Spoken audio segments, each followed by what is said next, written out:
Hello, everybody.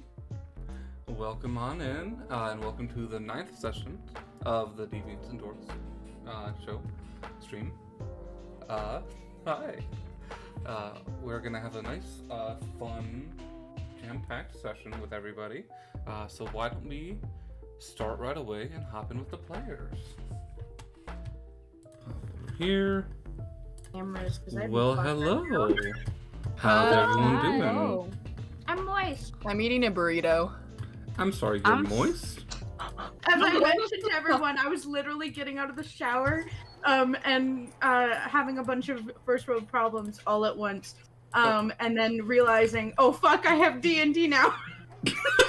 Oh, no. So I am dripping wet right now. I'm currently like in a fucking house coat, and I have boxes on underneath, but nothing else. So I'm moist, and I have KFC.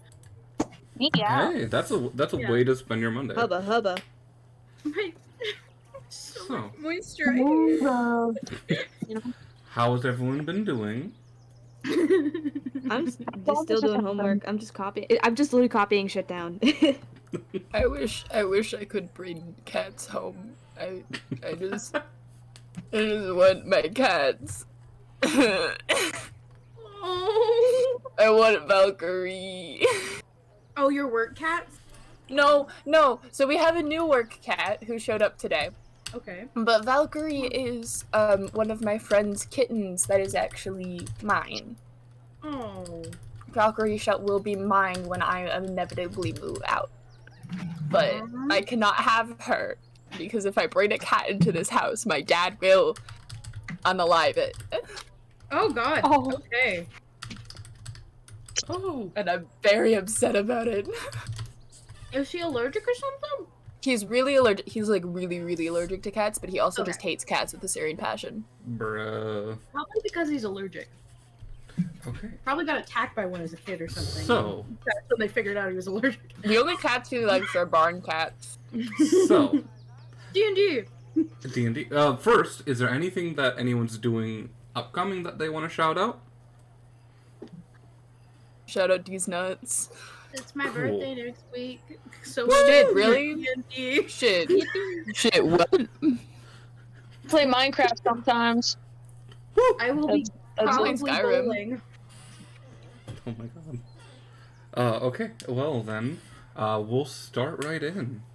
Does somebody want to do a recap of last session? If not, I Popper! can... Popper! Pupper. There's a dog. There's a dog! Oh my god. Say hello. So, Oh, look at the pupper. does anybody want to do a recap? If not, I will. There was a big, scary shapeshifter thing while we were in the Feywilds that gave all of us trauma. And we went to the Griffin's nest, and all of them were dead, which was a relief to the doctor because they didn't like the concept of griffins whatsoever. We found the shit that we needed, including some cool knives as well. And then we followed Daisy to her house, and we learned some things about the Fae Court, which was pretty cool. And then Daisy put on her mom's crown and had like a weird experience, out-of-body experience, where she was like yeeted into her mom's body. And then yeeted off her mom's crown because the like Heart Queen or some shit noticed that she was watching, and then Daisy took the crown with her. We all left the Feywilds, and there was the weird security thing went blaring off, so we all of us took at least 1 point of exhaustion. I think most of us took 2. And then we got out of the Feywilds, and we're all very tired, and they opened a weird book. We opened the safe. Inside the safe was a weird book. I got my cool knife taken away. No. You bartered it for the knowledge of what was inside the safe. Yeah, whatever. I got my cool knife taken away. Hey, I have an important question. Yes. Do we know that Daisy has the crown still? Yeah, we know it. We know it. I would say everyone who's in the room when it happened, which would be Prar and the doctor, would know. Okay. Cool. Okay. And now we're in a week-long time skip. And the Hamilton soundtrack was now playing in my head. Oh, lovely. So, gathering back in, I want everybody to roll initiative. Ah, fuck. Oh, come on. Okay. All right. So, this specifically, not for combat, but this is to Oh. figure out who's getting their scenes first, because there's a lot of days that are going to happen. All right. And I want to see what everyone does. I rolled for the doctor and for Takek. Thank you. Okay. out. So we need one more. There we go. Which means, Takek, you're first. Fuck! I'm sorry. I rolled shit for myself, but I rolled really well for you. You motherfucker! Alright,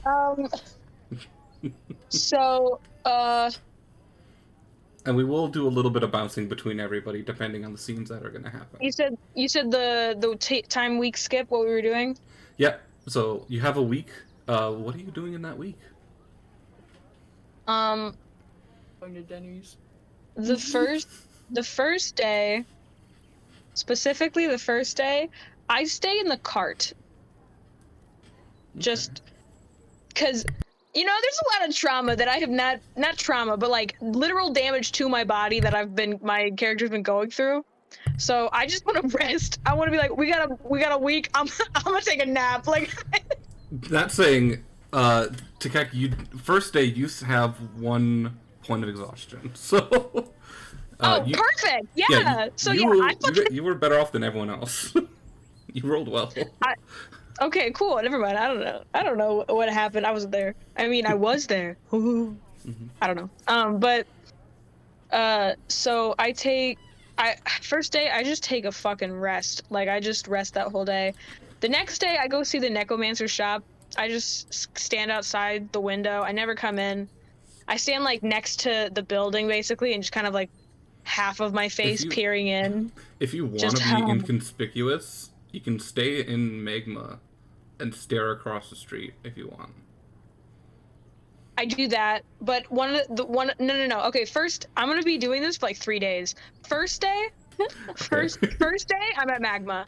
Second day, I'm peering in, which I'll put a space. I go magma. I don't do it, and then I go, and I'm peering, and then a third day I walk in. For once, I pet a cat, but I get too flustered and leave again. Okay. So, and then that's pretty much what I did that week. I didn't do much else other than go to Fantasy Denny's with everybody. And the as you were kind of watching, you notice for a bit, the necromancer's kind of in and out of the back room, running around a lot. Seems to be working on something. And whenever the necromancer dips in the back room, you see a single small black cat will just sit on the counter and look out in the shop.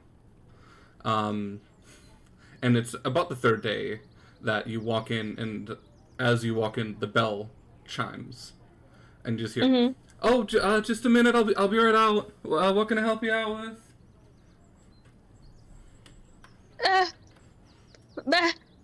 I pet a cat and I leave. Fast, quick. As you start walking out, you hear the necromancer. "Oh, hello." I get nervous. Olive, I don't have the energy for this. I'm so nervous. Why am I so? I'm scared to flirt with this. It's you. Hi. Hi. Okay. Would you like to help me with something? Yeah. I have a special project if you want to help me. Is that picking up? It was I don't not. think that was. Yeah, I was. It, Could any of it? I'm just squeaking like really high pitched. I Just can hear the yeah, squeak. it's picking up a little bit for A little me. Yeah, the like getting a high pitched little. okay, but can't really make out the words too well. hang on. Let me try this. Okay. I don't know if this is gonna work. 1 second. I don't have my I don't have my headset. Okay, real quick. I'm connecting, but then I'm gonna have to reconnect to the phone. Okay. Wait. Do you think that'll be a minute? If you think that'll take a minute, we can come back to you. Nope. I don't know. I can't hear. My headset's not fucking working. We can hear you. Hello? Hello? I couldn't hear you. Oh no. I can't Okay. find my headset connector. Oh no. I know. It's scary. Okay. She's like, I have a project in the back room if you want to help me. Takek squeaks out okay because I can't do it myself right now. But like just like really high pitched, really like nails on chalkboard. Oh, like You watch her. She walks into the back room, but past these thick, heavy purple velvet curtains, and then she just after a few seconds, you just kind of freezing there. You see a finger, like a hand, poke out from the curtains, and then beckons you. I'm hard.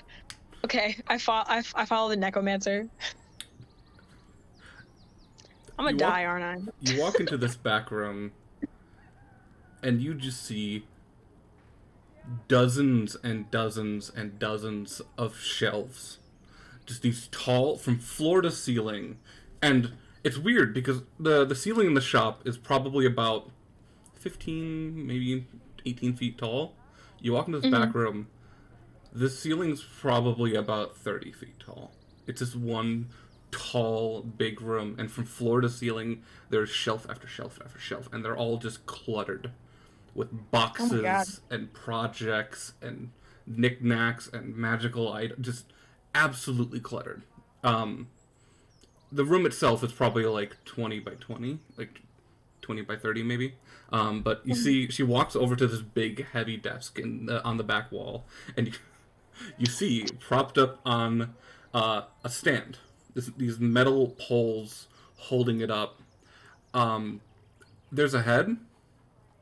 And the face is half peeled off. Ew. Yeah, and she's like, okay, so I'm trying to, how do I say it? Get the face off? And are you good with medicine? I'm trying to do this without damaging the face. And you do recognize this. I love that. You don't know it. You, the player, don't know it, but Takek recognized this is the head of the doppelganger, which Daisy had collected, brought back with her, and then traded with the necromancer.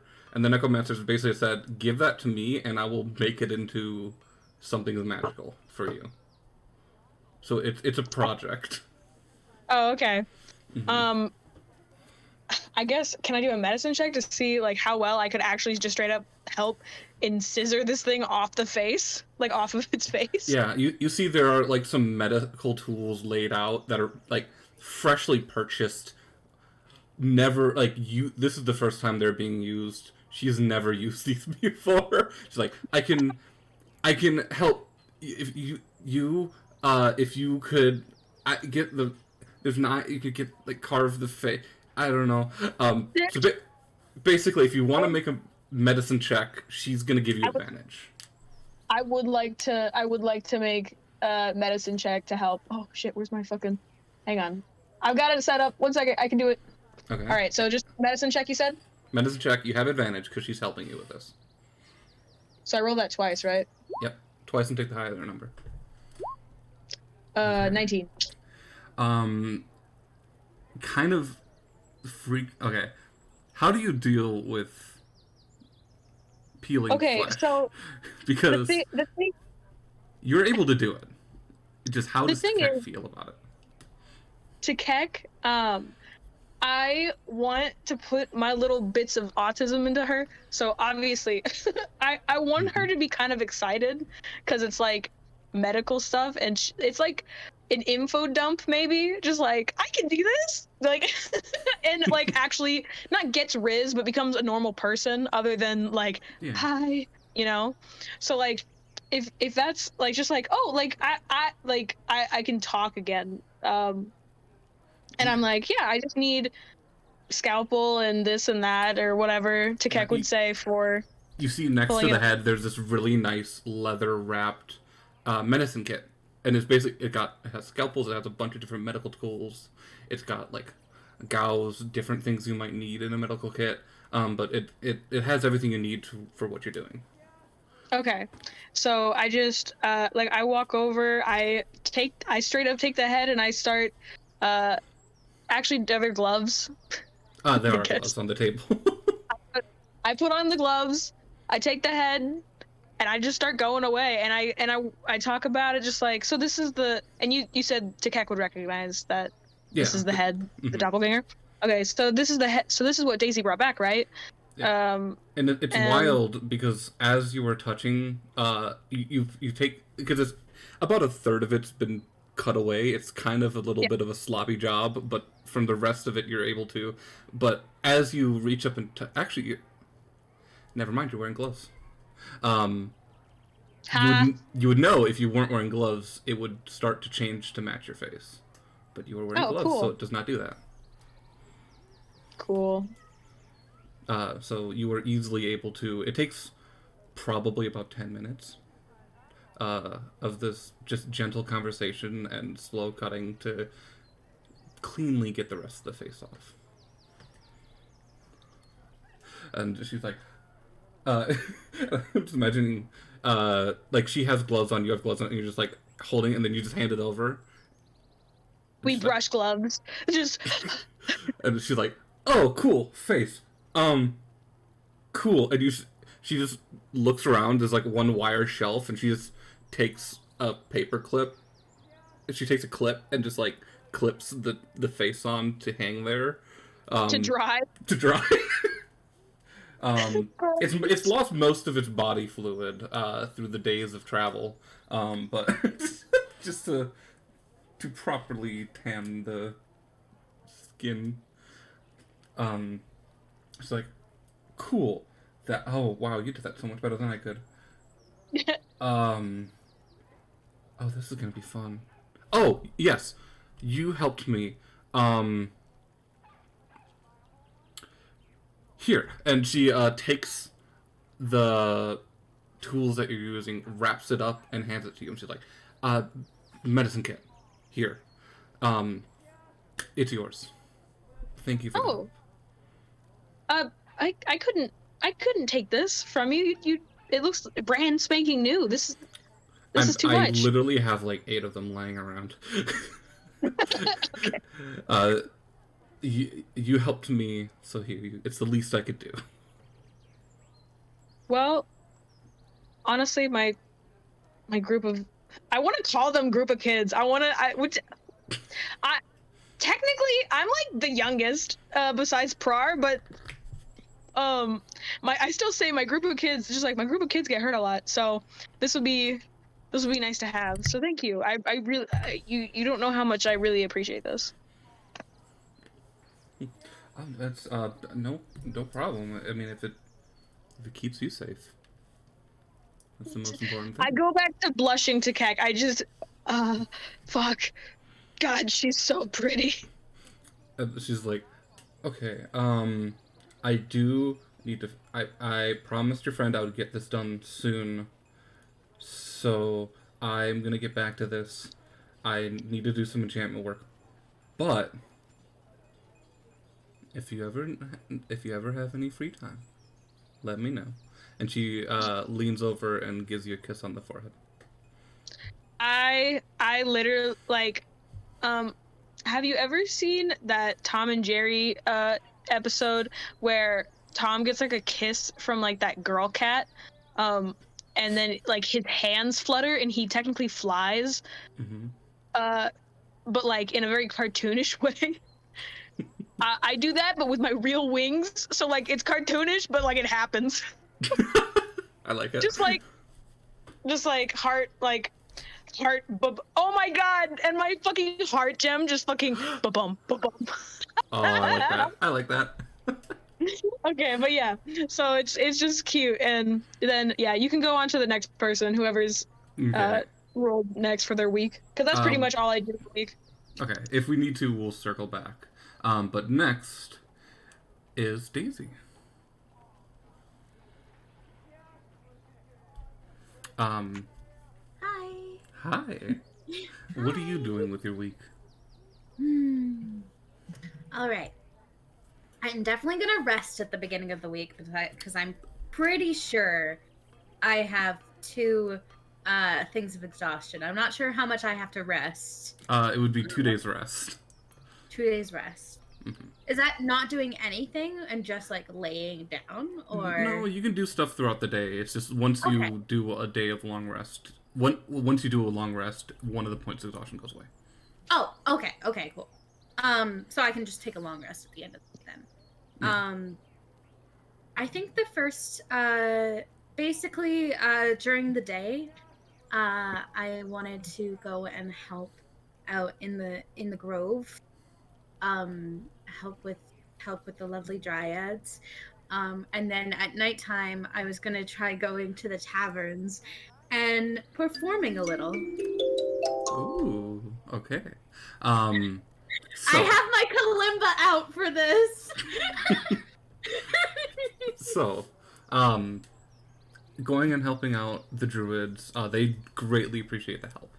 You see, through the days, they've done a lot to actually fix a lot of the smaller vegetation, so a lot of the bushes, a lot of the flowers. But some of the big damage is the actual trees. So, with your help, if you would help them lift the actual trees up, they can start to mend them. I can do that. I'm strong. Yeah, roll a athletics check for me. Okay. Damn. What did I roll? Oh yeah. 21.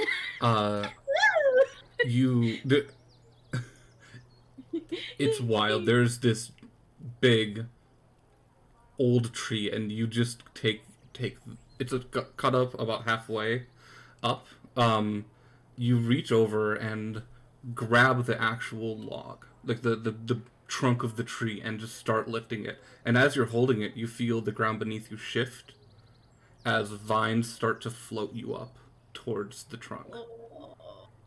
And Question: Is Sandleaf here? Sandleaf is one of the ones that I'm gonna look down and kind of like flutter my eyes while I'm doing it, like a little wink. in doing this too, you also learn another name of a druid. There's Sandleaf, and there's also one named Dirtleaf. Dirtleaf. I'm writing that into the notes section. So you were easily able to hold this tree up towards the base where the crack happened, and you see the druids are working their magic, and the wood starts to move on its own and starts to fuse together. And you see on the bark there's a small scar on the outside of the bark where the fuse happened. But over the next few hours, you're able to fix all of the trees. Can I give that the scar on the tree a little kiss, like a little boo boo, like a mom kisses a boo boo? Absolutely. Like, mwah! I'm sorry this happened to you. You feel just gentle warmth of the sun hitting both you and the tree as the leaves sway back and forth in the wind. I love that I'm a fucking paladin and warlock and not a druid. And I'm doing druid shit. Listen, you're lifting trees. I'm lifting trees! So, moving on, where are you performing? I was thinking about performing in, like, the taverns every night, or maybe, like, switching it up, like, if a tavern doesn't go so well, like, a little bit in the streets, maybe some in the park.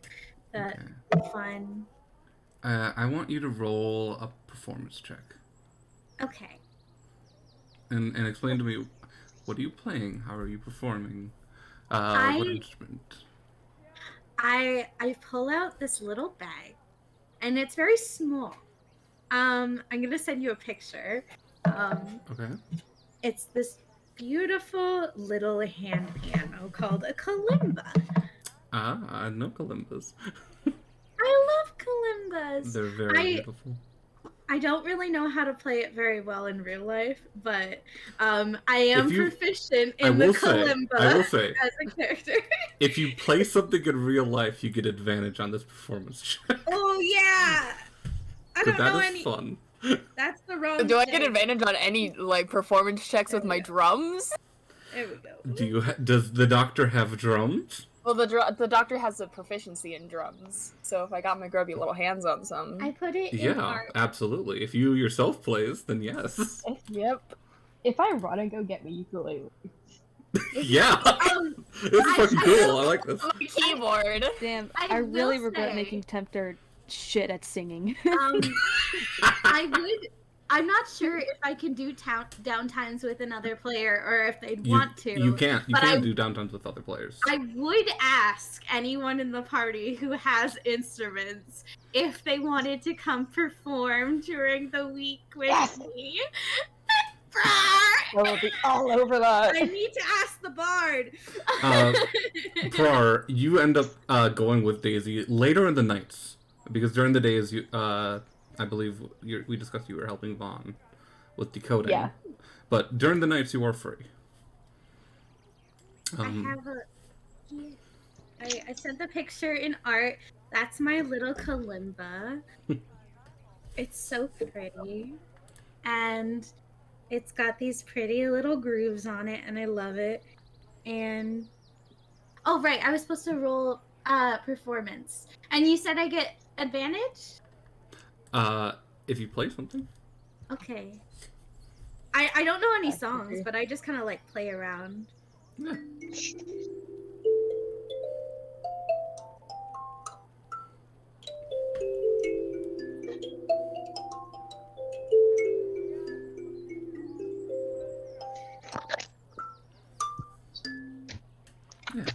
Yeah, roll performance with advantage.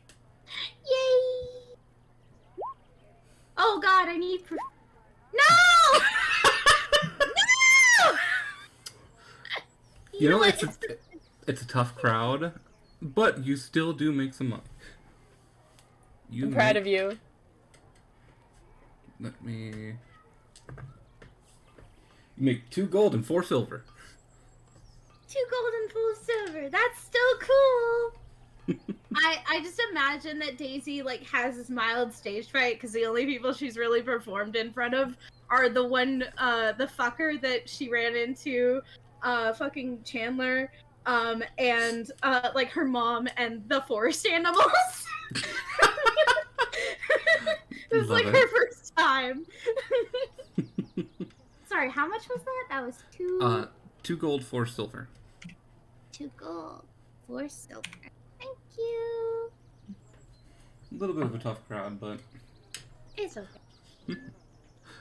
Is there anything else you want to do with your downtime? Anything else you think you'll be doing? If not, we'll move on to the next person.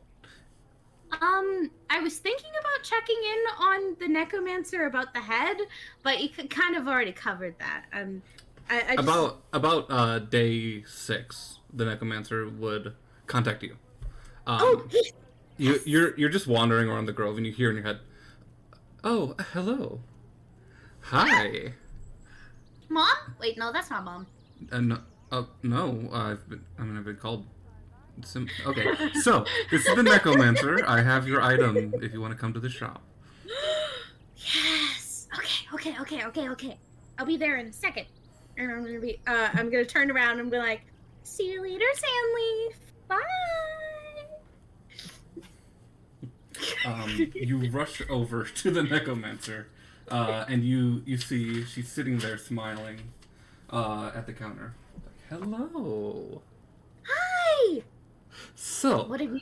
This is fun. And she pulls out from underneath the counter and puts on the counter. It's wrapped in this nice red velvet, which she unfurls, and you see a mask made out of skin, dried skin.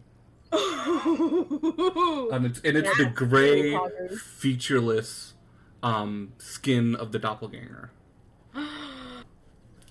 She's like, okay, watch. And she picks it up and puts it on her own face, and you watch as the skin on the edges of the mask starts to fuse with her own, and then all at once, her whole body starts to change, and she looks like you. That's so fucking cool. Yeah. Okay, cool. And you see her. She reaches up to her face, and just grabs onto it and pulls. And as it pulls, you see these almost like thin tendrils of skin start to peel and tear away as she pulls it off. Gross. And she puts on the table. Fucking lit. And as she does, the disguise drops, and she's like, "Okay, cool. Skin mask of disguise. That's the name I'm going with. It lets you cast. So the item lets you cast disguise self at will. That's so fucking cool. Thank you. Oh my goodness. You gave me a fun project, and I got a fun hangout with your friend.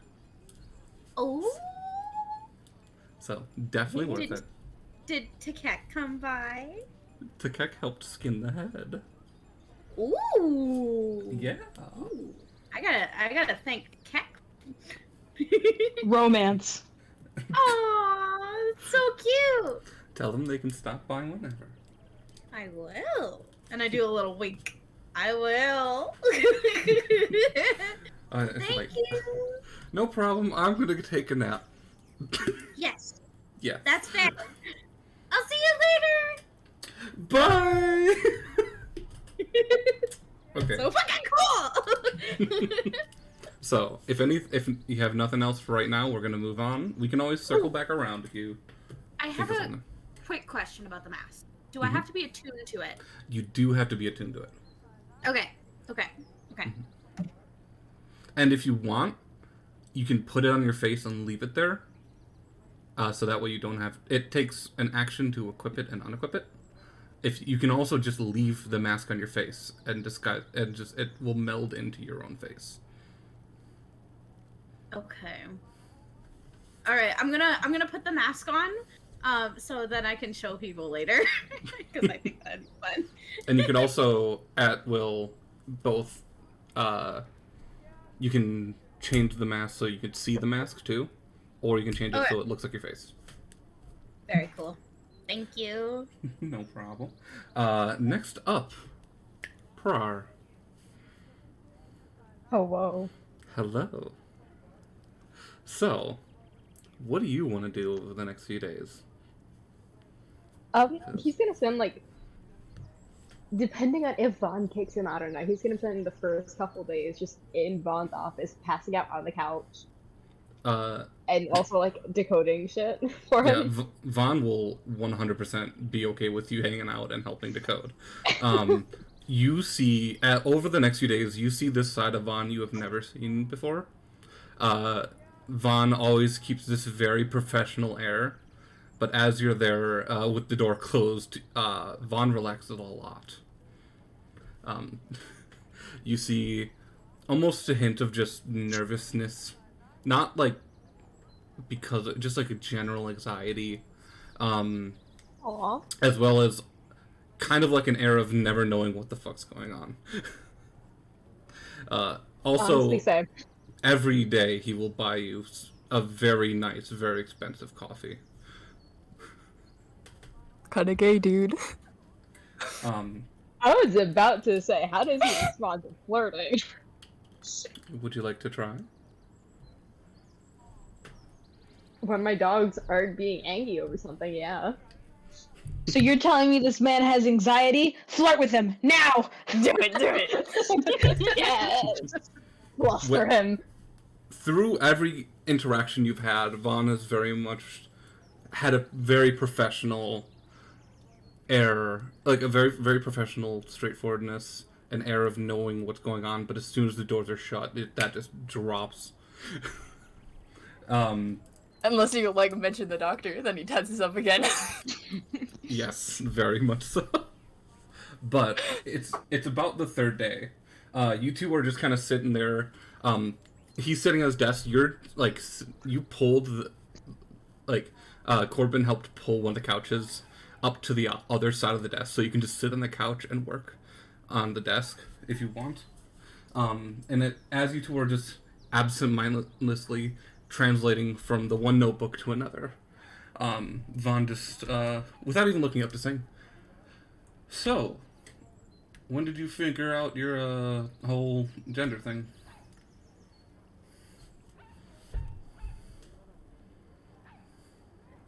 Car's just gonna, like, look at him. Vaughn, like, looks up, makes eye contact, and is like, I mean, no, sorry, no offense. Your friend said the whole thing about you being born 2 years ago. So the game recognizes game.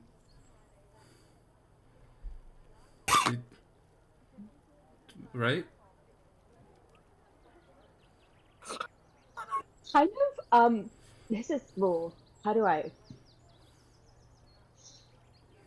So, when they said born 2 years ago, I was kind of literal. What?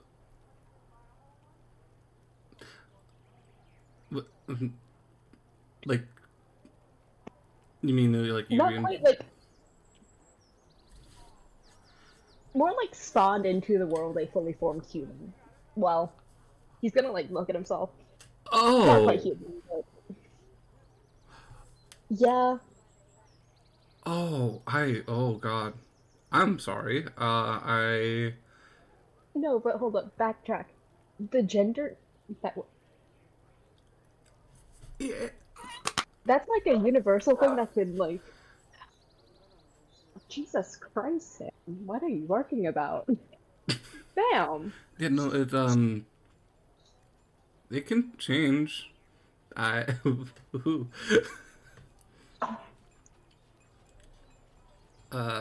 wasn't always Vaughn. I was reborn, reinvented about 5-6 years ago. Oh, I know, Vanessa. No, I'm sorry. Freddie, you're supposed to be. I'm sorry. I'm sorry to assume. I just, the whole reborn 2 years, like being born 2 years ago. I thought, That's fine. It's just sort of like I didn't quite realize that the whole gender thing could also like apply to me. You know, like yeah, it applies to everybody. Fuck gender. Your gender can be whatever you want it to be. I'm just gonna like gently refer back to the I have 2 years of life experience. Oh no. Well, if you ever need any advice, come to me or Angel. Is Angel also? Angel does also specify. Angel is very good at magic specifying in gender reassignment surgery. If you ever were interested, yeah. But if you ever have questions... I'm so sorry. Don't you mean gender reassignment sorcery? I'm so sorry. I like that. New bottom hey. just dropped. Hey, Oppo? You get inspiration. I'm for so that. sorry. Oh really? Oh, great! I was worried I was about to get yelled at for No, I interrupting like so that. much. I like that. Yeah, Thank you. I'm just an excited little guy. Give me one moment. Both of my dogs are here, and they want me to do something. Oh my god. What do you want from me? Kisses. Give him a kiss. Okay. When's the last time you kissed your dog? We will come back to Crow. Literally like 5 minutes ago. Yeah, Oh, wait. come back to me. Or Okay. Next in the initiative is Tempter. What would you like to do? So, in this so I group? mean, M&M's okay.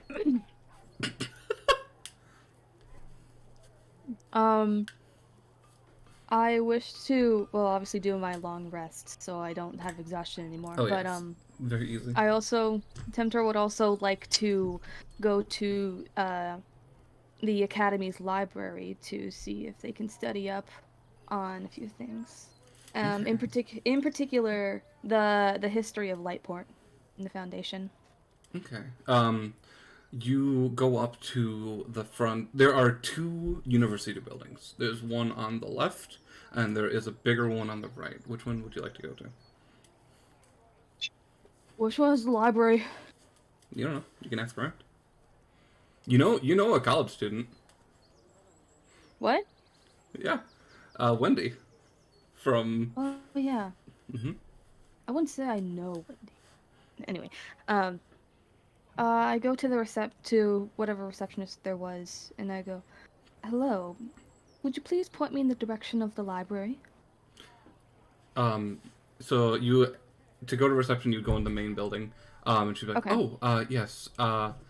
Other building, down the hall left, and then right.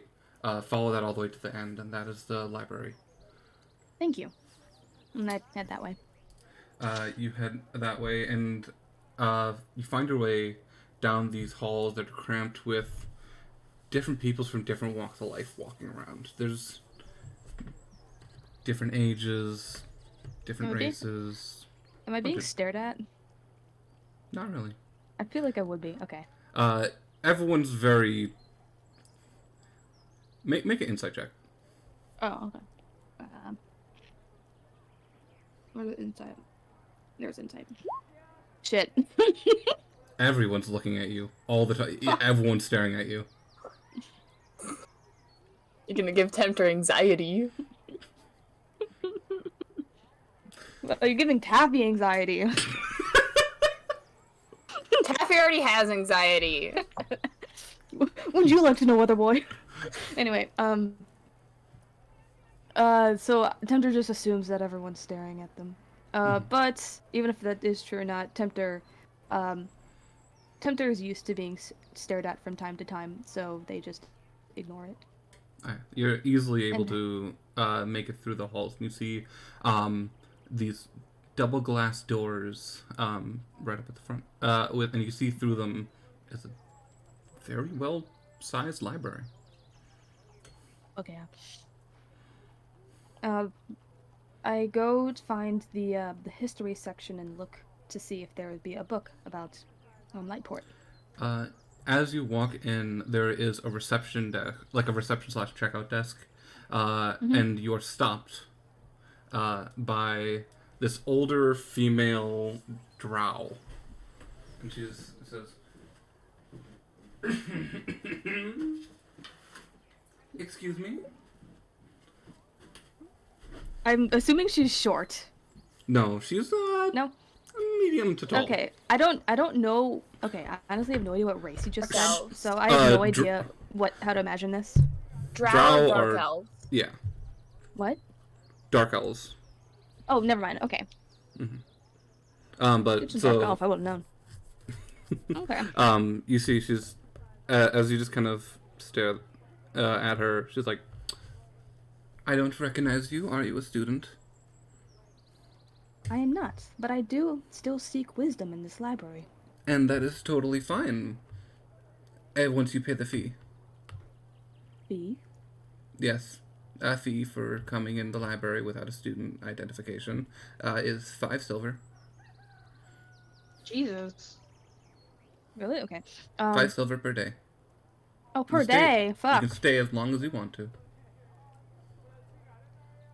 Technically, if you don't leave, you don't. It's like, okay, cool. I live here now. She holds Anyway. her hand out. 5 silver. I 5 suppose that is silver. adequate. And I give her 5 silver. How much silver is? I only have gold. I need to do a split. So 1 gold is 10 silver. Okay then. So half a gold. Add 5 silver. Take away 1 gold. Okay. Now, is there anything I can help you out with? Yes. Do you have anything upon the history and foundation of Lightport? Yes, I believe so. And follow the line, and you see from your feet, this white line appears on the carpeting and starts going wildly in different directions and ends up at a bookcase further in the back. I see. Thank you very much. Give me a second. You're making me open my notes.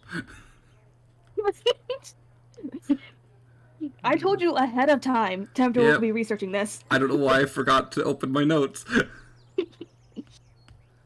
Okay, so you find a book, and reading in it, it says it's a book of the history of the continent, but you do find a passage in it that says history of Lightport, and it reads.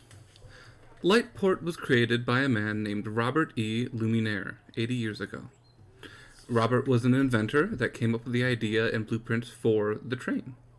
The railways are named after him, the Luminaire railways. Robert realized that with the city in the center of the continent, he could build railways to and from each major city, creating a spiderweb of rails. Everyone thought the man was crazy for building a major city in the center of a dangerous desert, but he got 2 investors to help him build Lightport. The first is... What the fuck? I just dropped my mic. How did you drop your mic? Well, I'm typing notes and I just hear...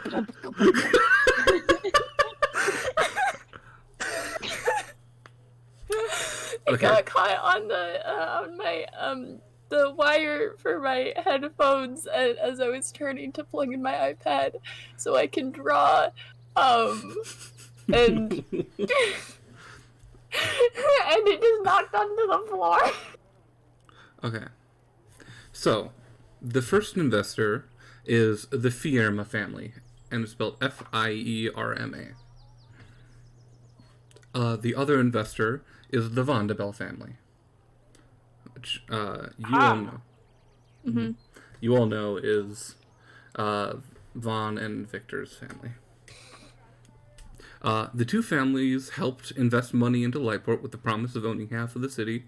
The center of the city was given to the Druids, with the promise of making an oasis in the middle of the desert. Vaughn's father then...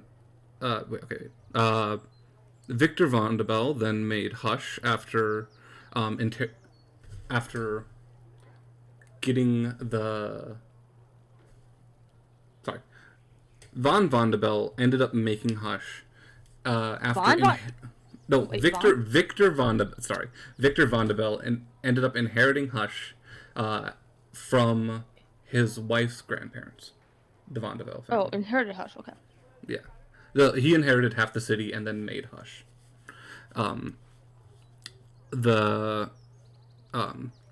Terra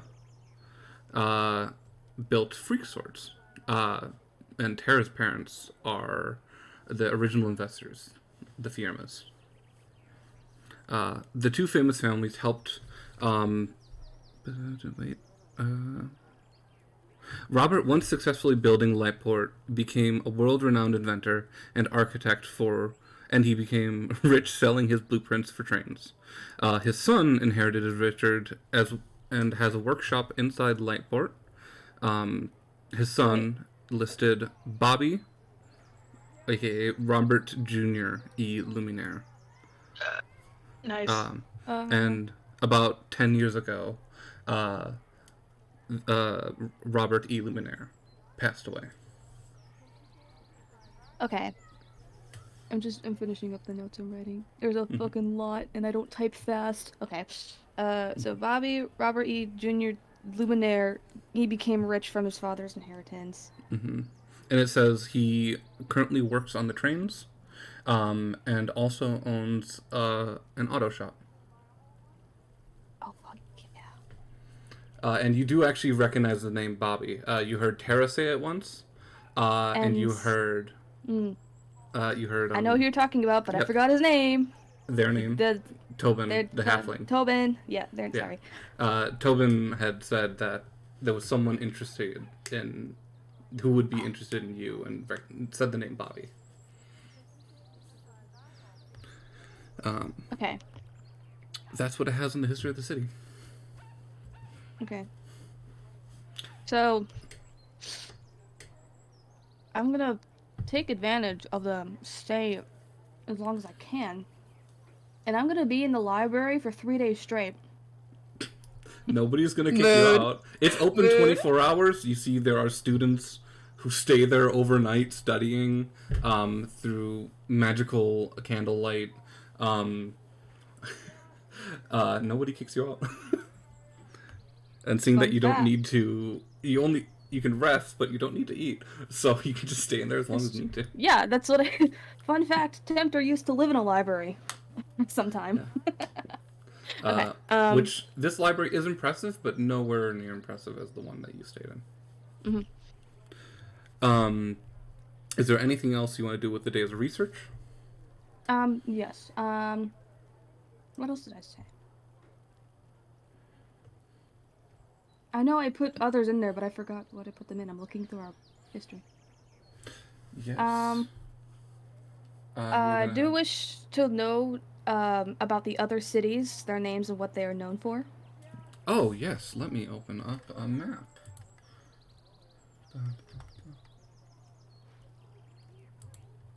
Nope, I'm looking. Nope. Where is it? There it is. The map. You learn Olden is a farming town and provides most of the continent with most of its grain. Flintstone is a mining town and provides various important metals for all over the place, but also it provides flint to Lightport in the use of guns. Okay. Then New Beginnings is the port town, the only port town in the entire continent, and is where all the major trade... New Beginnings. It's where all the major trade comes in and out of the continent.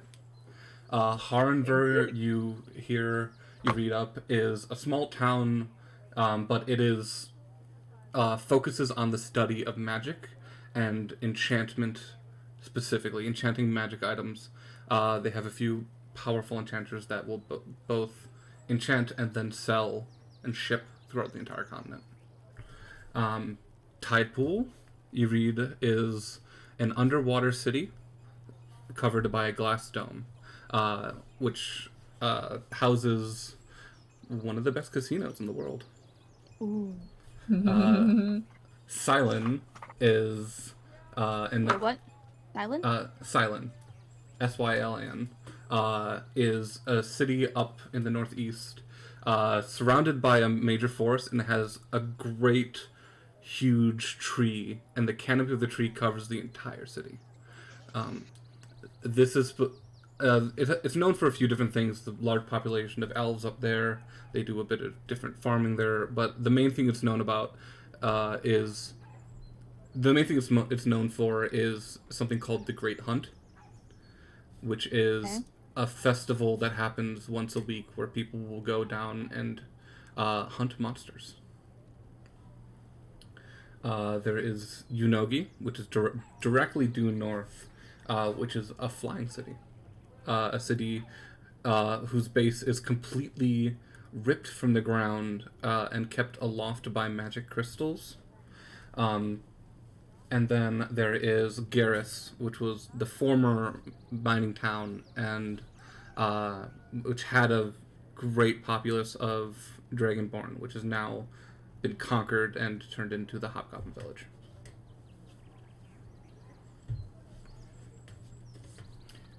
Okay. Then, I'm ignoring typos. so yeah.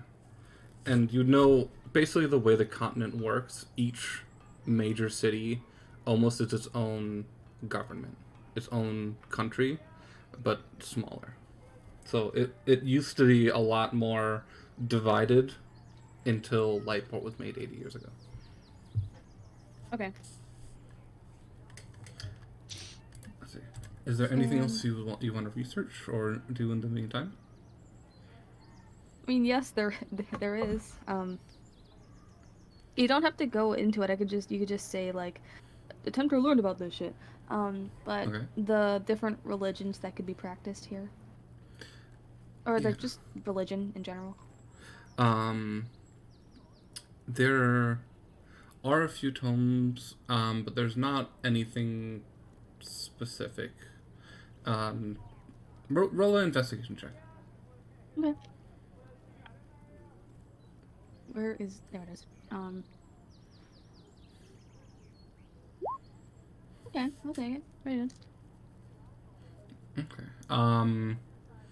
You find in one passage of a book it mentions the names of the gods, doesn't mention their domains, and you'd think, if you would want more knowledge, you could either find it in Magma or you might be able to talk to Tikak.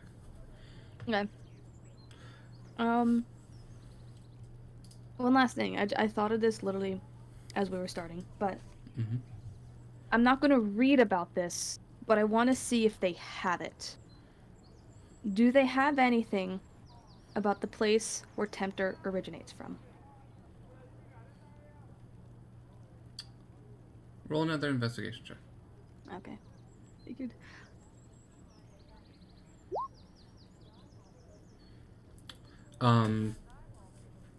You take a look through, and you do find a book called. Shush. Well, actually, yeah, you can name it if it's the name. No. You find a book called History of Borean, which is the continent. Mm-hmm. And in flipping through, you do find information. Stuff you recognize. I see. I see that it's there, but I don't read much into it, and I put the book back. Keeping. Okay. About the third day. This would be around the fifth day. You are contacted telepathically. You get a message. Ooh. You recognize the voice of Beck, and said, I was just supposed to let you know that Tobin wants to see you. Nobody's seen you in a few days. We don't know where you are. Oh, I assumed I told everyone I was going to the library. Did you tell At least the party. At least the party. You told the party. We're just like, okay, cool, have fun in the library. I will. I was like, Tobin wants to see you. Okay. Wait, do I reply back or? You can reply back. You have 25 words. Mm-hmm. I see. I shall arrive at Freak Swords shortly. Okay. Do you want to take anyone with you, or are you going by yourself? I'll go by myself. Okay. Make your way to Freak Swords. You open up the large oak double doors, and you see the workshop is closed right now. It's all the fires have gone down to a small kindling, which leaves a smoky scent inside the entire building. But Tobin is sitting there, just kind of tinkering away at a small mechanical device with the thick goggles on, just focusing at the table, not even looking up. Doesn't seem to notice you. I approach the table and I go, Tobin, you wish to speak to me? Oh, shit. Yes. Hi. I mentioned that somebody might be interested in meeting you. Would you, be interested in meeting them? his name's Bobby. He works in an auto shop. Oh yes, I was just in the library and I happened to see Bobby's name in the books. His father helped build Lightport in the rail system. Yep. It would be bastard interesting. got a bunch of money because of that. I'll take you there. Let's go. And he just kind of takes what he's working on, just throws it in a satchel. And you just hear loose spare mechanical parts that start to fall apart in the bag. And he'll escort you through the town. Eventually, you make your way to Hush's side of town, and you see there is just a red brick garage with metal garage doors hanging down. And Tobin will come up and just kind of start banging on the doors like, Bobby, open up, Bobby. And eventually, the door does open, and it lifts up, and you see from underneath a mechanical hand lifts up, and you see this tall figure. You see a humanoid torso with long, spindly arms and claw-like hands, and a metal humanoid face, but with very minimal facial features. But from torso down, instead of legs, you see 4 spider-like jointed legs with wheels on the bottom of them. And this figure looks at Tobin. It's like, yes. Let me come in. Let me get him. And then looks up at you. Come in. And the figure, without even turning the torso, the 4 legs, spider-like legs, spin, and the figure spins away from you and zooms off deeper in the workshop. Looking in, this is a massive workshop. There are different machines, just scrap metal laying around. A layer of soot covers everything. And you see there are a few different automatons. Some large, bulkier, almost looking like manual laborers, which are in the state that are turned off. Looks like they're getting repaired. Some smaller ones. And this figure itself, you recognize would be an automaton. Yes.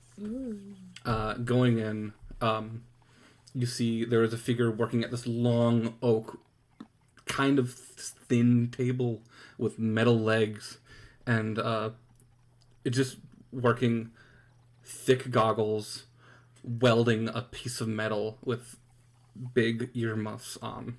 And then you see the figure just reach over and tap this other figure shoulder, and you just hear, ah, fuck, Jesus! Poppy, what the fuck? What have I fucking told you? Don't scare me like that. And the tall spider-like figure's like, sorry, you have visitors. And this figure turns, and you see a youngish, probably in his 30s, more middle-aged, human man, just dark, curly, shaggy hair, has a big, thick leather apron on, covered in soot. Just kind of spins, looks at Tobin's like, okay, what did you... And then he looks at you and freezes. Oh. You are Bobby? Yes. Yeah, you're Tempter. Oh, wow. That is good. I see you've already told him about me. I say to Tobin. Tobin's like, yeah, I just said your name and that you're a Warforged. I'll leave you two to this. I gotta go back run my workshop. And Tobin will just kind of back out, leave you two. And Bobby's just looking at you, and he starts circling you, just inspecting your physique. Like, I kind of turn with him, not like Not like I turn in a circle, but I kind of like keep looking at him. Like I'm like, huh? What? That is amazing. You are the level of craftsmanship that went into making you is astounding. I'm guessing, Kemplin made. Yes. Right? Yeah. Okay. Wow. Yeah. Oh wow. You are amazing. You are. Wow. Oh. Make a perception check Okay. as he's looking at you. So nervous. Okay.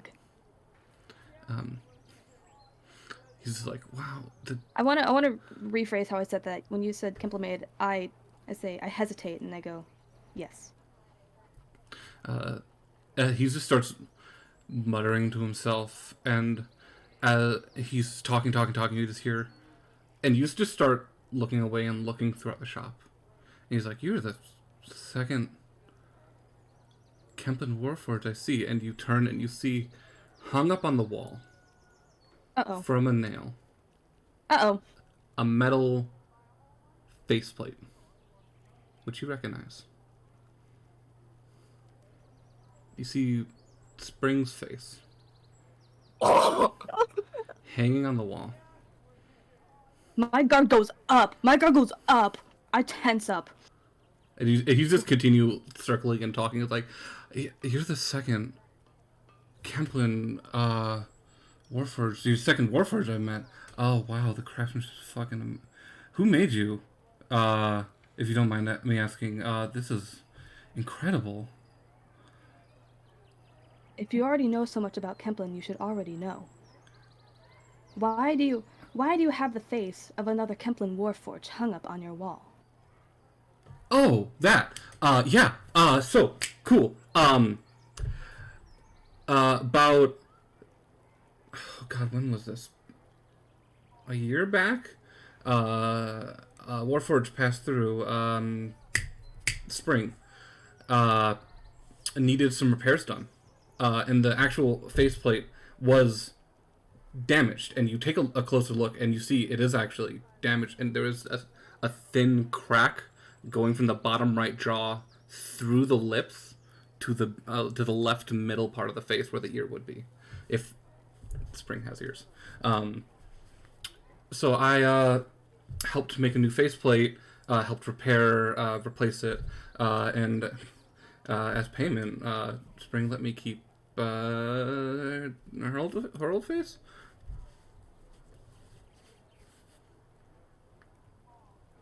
And where was Spring now?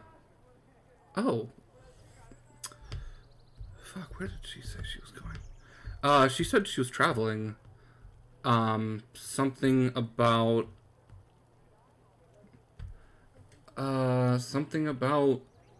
a journey, a religious journey. I think she said she was going to Flintstone. I don't know. That was a while ago. I don't know if she's still there or not. But yeah. Wow, your craftsmanship's great.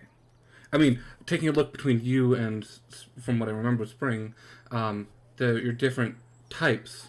The reading, you're a berserker? Is that what it's called? No. What was it called? Juggernaut. Juggernaut. Yeah. Juggernaut. Yes. I know what you mean, but yes. You were Juggernaut. Warforged. What was Spring? My mind is blanking. Do you remember? Yeah, I do.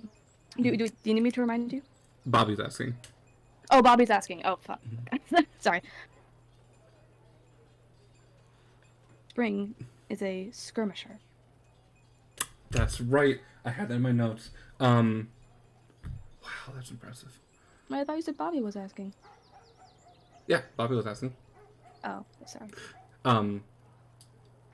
Bobby will just looking. I was like,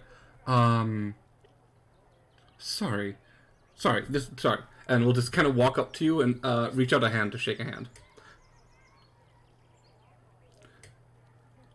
I hesitate, but I slowly bring up my hand to shake it as well.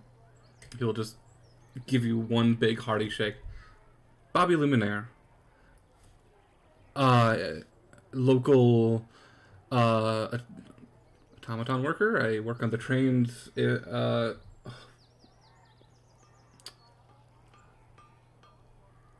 Your makemanship is incredible. I would love to be able to work on you, but no pressure. If you're not comfortable, I think you're not comfortable. I can't tell. But if you ever need repairs, my door's always open. I see. I thank you for your offer, but I will not permit you to work on me. I totally understand. I think the only reason Spring let me was because she was partially damaged. But it's up to you. Well, either way, thank you. Wow, you are tall. For meeting. I'm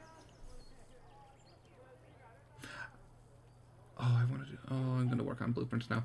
And you just see, he just kind of turns away and pulls out this big sheet of blueprints and starts very quickly starting to sketch a blueprint for automaton that looks a similar body shape to you.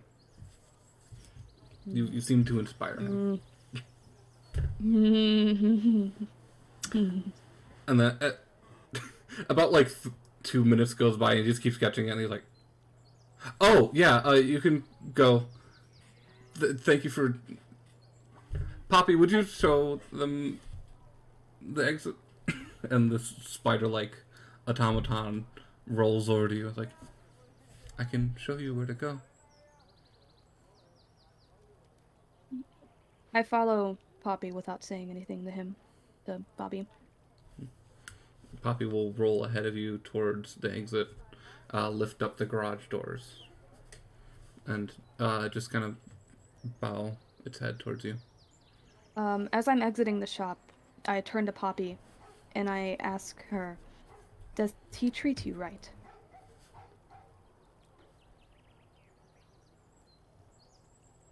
What do you mean? Oh fuck, I didn't think you'd get this far. So,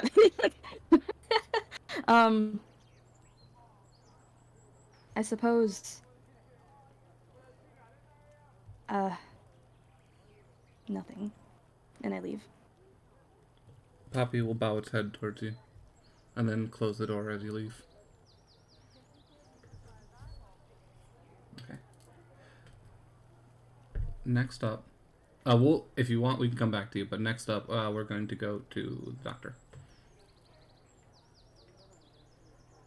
Hello, motherfuckers. Hello. Say, you little fucking goblin, what do you want to do?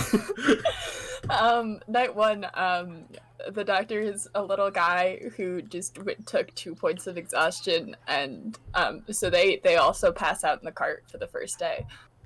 So them and Takek nap time. Nice.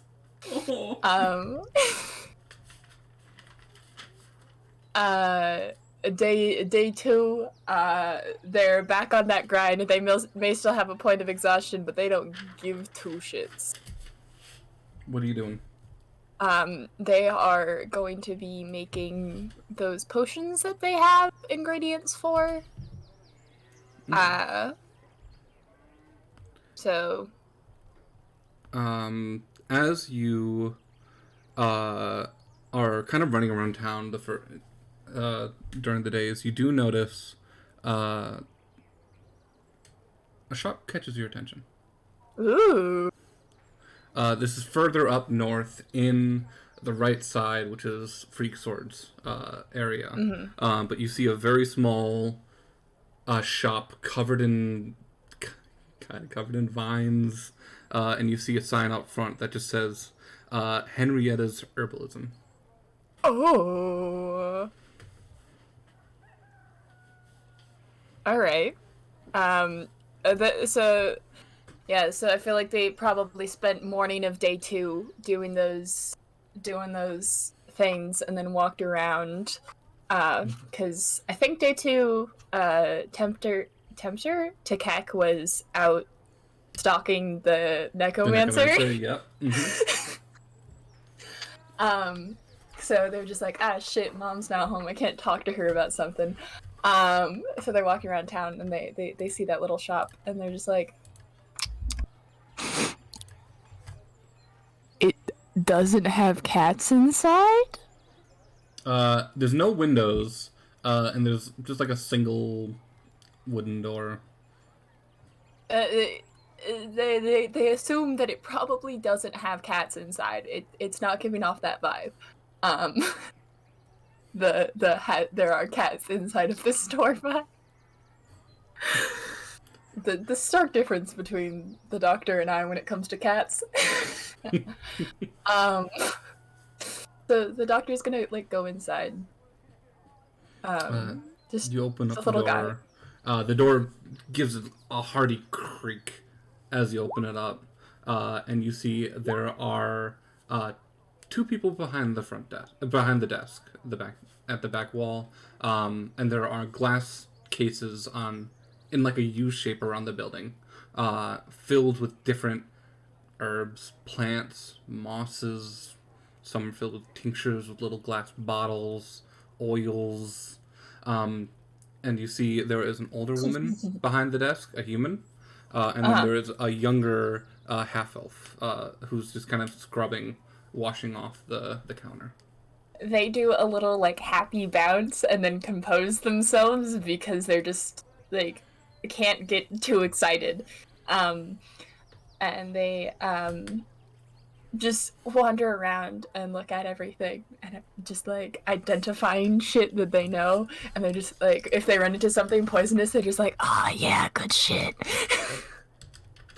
Taking a look, there are ingredients here to make poison. Oh yeah, good shit.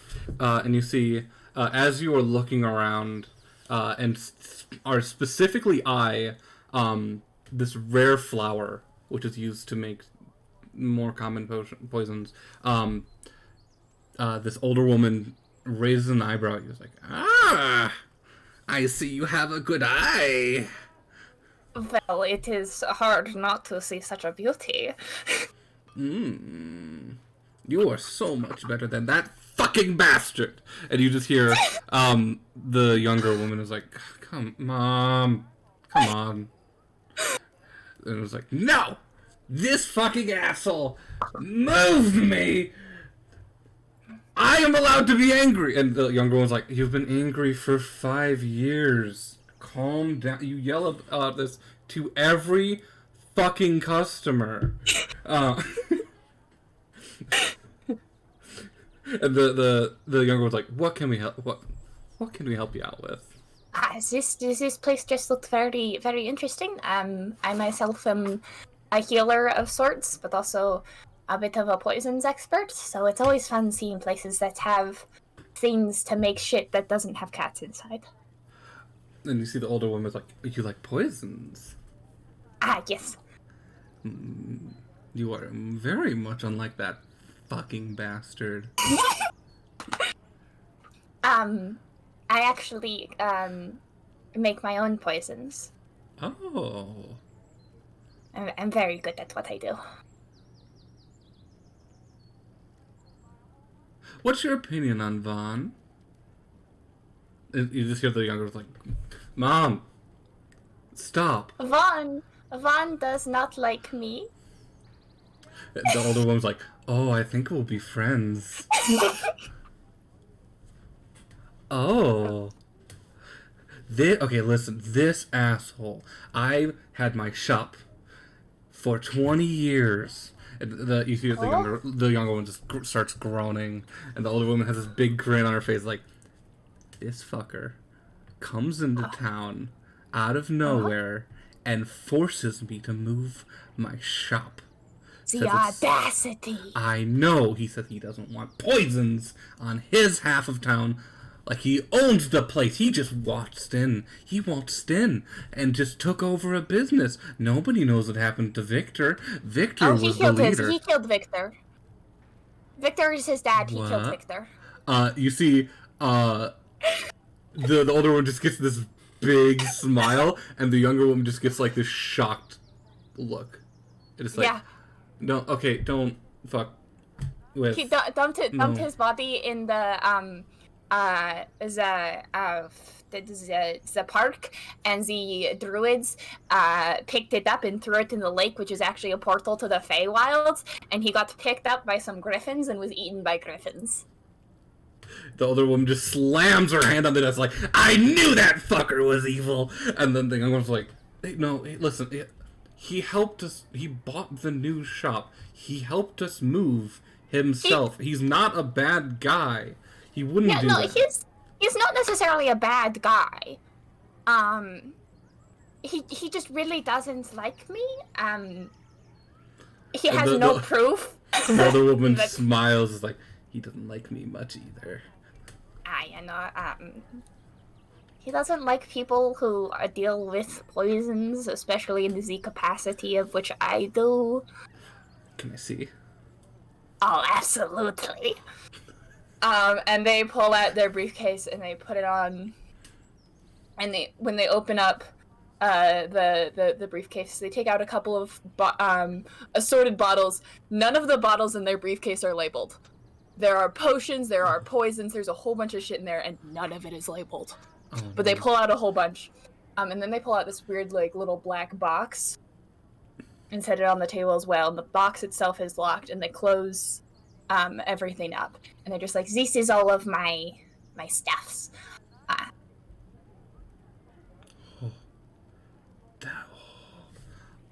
And you see she puts her hands together and is just looking over everything, almost like itemizing everything inside your briefcase. Like, oh.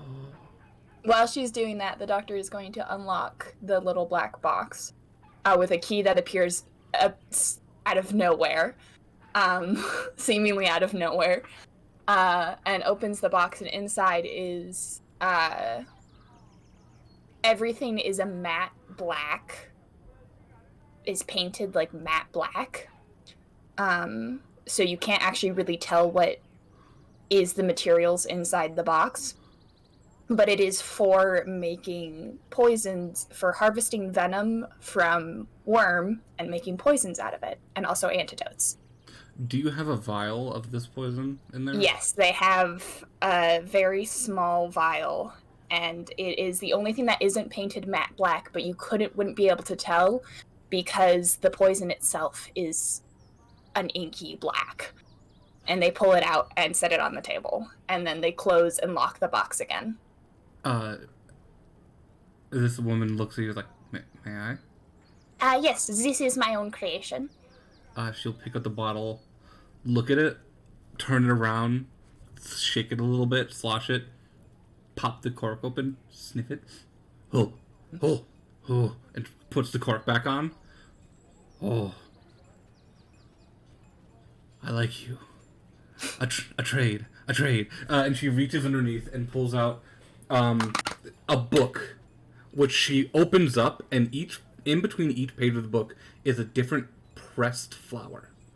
Ooh. And she'll take two of them. A trade. A trade? You give me this, I give you two of these. Oh. Trade. I will not give you a full vial. It is a very specialized thing to make. It requires venom from a snake that is not native to this region. Roll a persuasion check. Okay.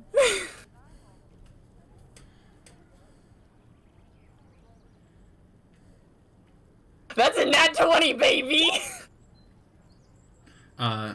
She'll look at you go, deal. Little bit, and then you get 2 flowers. Yes. I can agree to this. She actually pulls open a little Ziploc bag and puts the flowers in them. They're dried and pressed. And she's like, crumble this up, put it in a drink, and if someone drinks it, they're paralyzed for 10 minutes. You can do whatever you want with them. They can see if their eyes were open, but they can't move. Yes. So the specifics of this particular poison, it has to be ingested as well. But it puts them to sleep first, and they do not realize that they are poisoned. They just get a little tired. Oh. They just get a little tired. This is the poison they used to murder a couple of people at a certain point in their backstory. They go to sleep, and then they don't wake up. Ever? Ever. 3 flowers! 3 for you! And she puts a third in the bag. Yes! So you can write down 3 uses of paralysis flower. Oh, hell yeah. Do you want to know, the doctor has only ever made 2 vials of this poison. Do you want to know who has the other half of the first vial? Who? Uncle Ivan. Of course. Of fucking course. Okay. Yes, trade. Yes, here. Yes. Anything else? Anything else for you? I will definitely come back here. Okay, anytime. Die. You seem like a lovely person. What is your name, by the way? Oh, yes. I'm Henrietta. I own the shop. This is my daughter, Calliope. Lovely to meet you. Calliope. I am the doctor. Oh, a title. Nice. Yes. Anytime. Doctor. Yes. Yes, no, I will definitely be coming back here. She'll take the bottle you handed and just very quickly stash it away under the counter. Anytime. And the doctor, like, packs up all of their stuff and thanks her and leaves, like, ecstatic. They are practically skipping out of that store. Okay. It's just like, I have a new friend who likes the same things I like. And you said you also wanted to have a scene with Tempter, right? What? You said you also wanted to have a scene with Tempter, right? With Takak. Sorry, Takak. Yes. 2 T names. I did in fact say Tempter before I said Takak, but I corrected myself the first time, so yes, There are Takak. 2 T names, 3 if includes the Doctor. Shh, I'm easier. And that's not even my name. I know, motherfucker. Okay, so would you like to find Takak? This would be around the 5th. This would be around the 5th day. Alright, I would like to look I have already cut off this guy's head. Yeah, Their face, so I mean. that happened around day 4. So this would be the day after. So, I would like to locate my mom. Locate your mom. I'm here. I'm here, baby. Baby boy, Mother. baby girl, baby thing. Baby bird. Baby bird. Oh, baby bird. Baby bird. I'm not gonna cry. You are. It's okay. I'll make you You're cry. gonna cry. Oh no, look at it. So they're gonna locate Takek, and be like, I have not been able to talk to you, and I need to talk to you about things. Okay. We go to the cart to talk in private, cause I. Of course, darling. Thank you. You sound like a kid who got in trouble at school and now has to tell their mom is like, I need you to come into school tomorrow because they need you to sign something to say that you understand that I've done this, and yeah. That's what this is what you sound like. So they go to the cart and they like lock the door. They make sure there's no one else in the cart. They lock the door. They like take off their gloves and take off their mask, like take a deep breath and then just hug Takek. I'm not gonna cry. You are, bitch. Stop it. Well, Sorry. guess who is crying? The doctor. No, the doctor's crying. No. Okay, Takek immediately wells up with tears. Like, no questions asked, just grabs on and is crying. Just immediately with the doctor. It doesn't matter for what. It's always nice to cry with someone. And they just like, when we were in the Feywild, the city, the one that changed his face, it turned into me. It, but it was me before everything.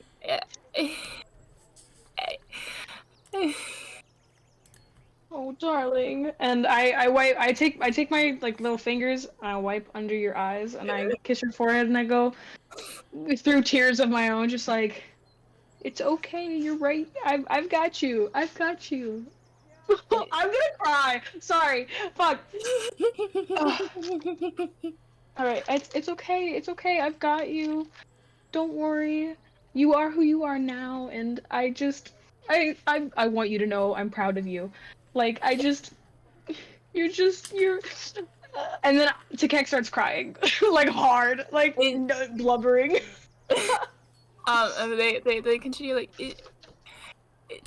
I miss home. It was before I was a doctor. It was when I was just Kenkus don't tell people the little young Kenkus don't tell people outside of the murder, outside the family, their name, but you're really important to me. No. And it was me when I was just Hemlock, when I wasn't the doctor, and it made me miss home and miss my mama and my mom. I'm crying. I'm crying right now. Oh my god. Okay. And you make me feel safe and I wrap my wings around us in like this protective shield, and I just hold on to you while you cry, and I'm just like, they're there, you're okay, I've got you, Hemlock, I've got you. So yeah, no, and they just burrow themselves into your chest and just cry for a little while, cause they're baby. Oh fuck, they are baby. They've done nothing wrong in their entire life. Oh my god. I'm like, that's all I wanted to do. Alright, cool. Okay, cool. Next day, I'm not crying. What the fuck? Okay. You're welcome. I would like it known that Takek gets, after this interaction, gets like 100% more like Takek was already motherly. Like, here, let me get you this. Like, are you okay? Like, how are you? Like taking care of everyone like kids, but like. Literally, like, it's like this is her kid now. Like, he's just like, she's going crazy and just this is mine now. This is my baby, and God forgive anyone who tries to take my baby. Because I will go crazy. Hello? Did my phone die? No. No. Okay, sorry. We're all just like muted. pressing. Yeah, everyone else is just muted, and I was just like, I'm done with what I was gonna do. All right, cool. I'm done with the trauma dump that I was gonna do on you guys. So, moving on from this scene, we're going to go back to Prar. You are still mid conversation with Vaughn about gender. Sure am. I genuinely don't remember the last thing that was said, so. Von would have told you about, Von basically would have said, yeah, people can change their gender. It's their choice. It's how you feel and how you identify. It's not how anyone else tells you to be. Ouch. You don't have to let anyone tell you how to be.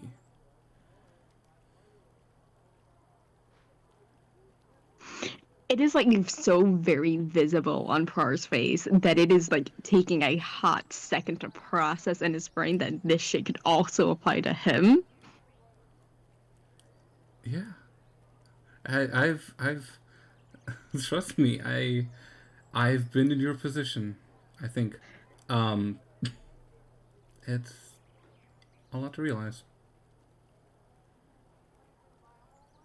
I'm gonna have to like file this away and come back to it once we finish decoding this notebook. Because I don't think I've got like Vaughn just takes a huge sip of coffee. He's like, cool, yeah, let's do that. Notebook. Notebook.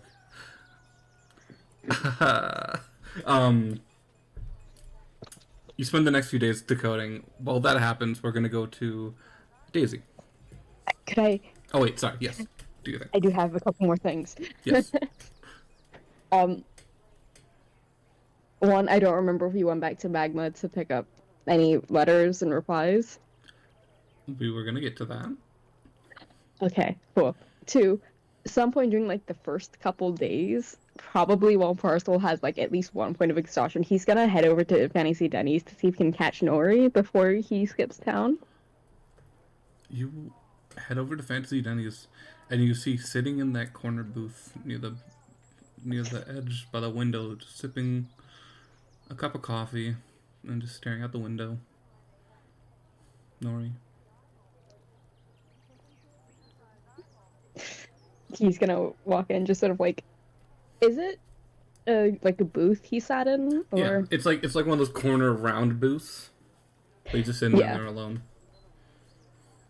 Yeah, he's just gonna like slide into a seat, sort of opposite Nori. Nori just kind of jumps up. Oh, hi. Oh, hey. Hi. Hi. How are you? Better than I have been recently. How are you? Doing good. I was hoping I would see you. I have to skip town in a day tomorrow. But I was hoping to see you before that. Yeah, I only just got back from the job, so.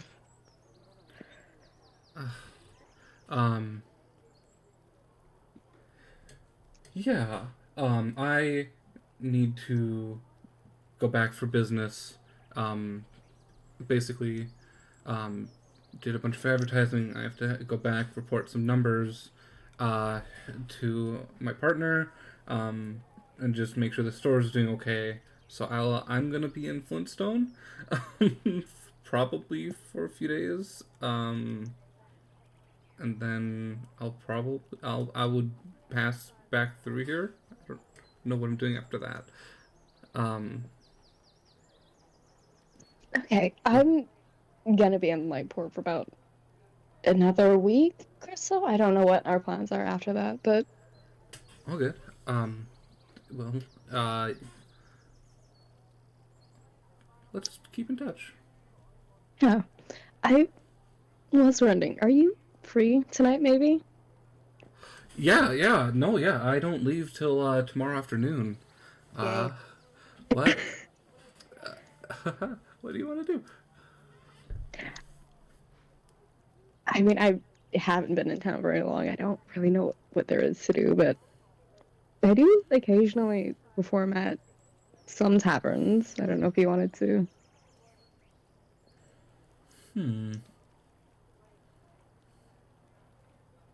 I'm interrupting. Daniel just got home and he brought me a shamrock shake. Oh, fuck yeah. Fuck yeah. Sorry. Anyway, Nice. I'm back to. Oh, he fries. Oh, hang on, guys. I gotta go peg him. Yay! Have fun.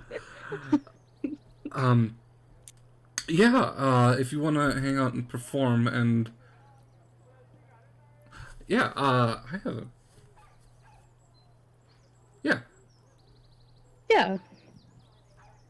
Let's perform and grab dinner. Yeah, sounds good. Cool. Let's where do you want to go? I mean, there's always freak swords. There's a smaller tavern across the way. You can perform in the Grove. What do you feel? I think a smaller tavern might be nice. I've only really performed at Freak Swords so far, but Cool. Yeah. He will pay for his food, and it's getting later in the afternoon now. It's probably around like 4 or 5. You head over. Crowd definitely like left Vaughn's office under the guise of grabbing lunch, just so he could go be gay, and will 100% to forget to get lunch for both him and Vaughn. Nice. We'll say this is about like the third day. So Nori will lead you to the tavern, an inn that you've been staying in the past few days. And there's a small crowd, about 8 people. It's around the dinner rush, so people are eating. Some smaller, simple foods, some slow-cooked meats, different breads and cheeses, but there is a fine assortment of ale and different kind of alcohol.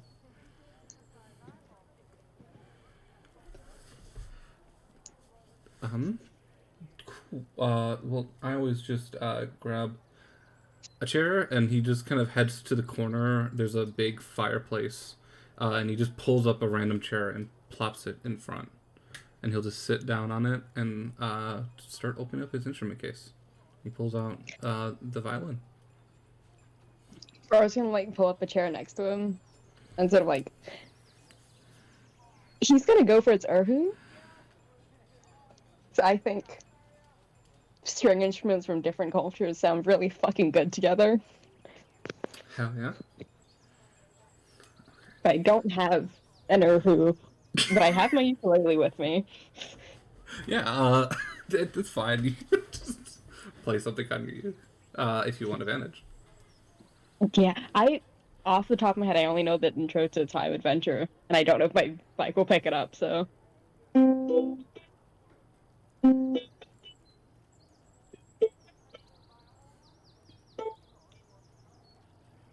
Wait, no.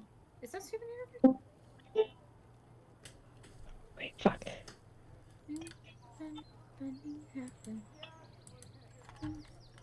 And then it goes into singing, and I don't really want to sing right now because my throat kind of hurts, but... Fair. Yeah, no, yeah. Roll a performance with advantage. Was that Adventure Time or Steven Universe? That was Adventure Time. Okay. It was Time Adventure. It was something Rebecca Sugar. Yeah. Okay. Holy shit! I have +9 now. Vaughn also... No, not Vaughn. Nori also rolled pretty well. Nori rolled a 24. So you two go into this melodic music together. Can I? Ooh, wait. Let me... Sorry. Gay. Sorry. Wait. I'm sharing. Romantic.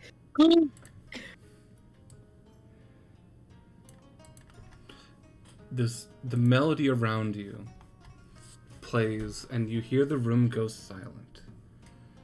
The small idle chattel of the different tables stops all at once, and everyone turns to both of you. And you see, as Nori is playing, one of the tattoos on his arm, the small musical note flashes and burns away. And as you do that, as you play your Irhu, and as he plays his violin, notes start lifting off of the strings and floating in the air. The different notes you're playing, almost like they're written in the air by magic, are just gently flowing off your instruments and around the room. Everyone is silent. Everyone is watching you. Is there anything you want to do? I think I'm just gonna enjoy this. Nice. The music eventually comes to a close. And it's rewarded by a rowdy cheer as everyone is clapping and shouting and just dumbstruck. A few people do come up, and you make 20 gold, which you can split between the two of you if you want. Put it evenly. And the bartender comes up and just kind of pats you on the shoulders, like, now that was music.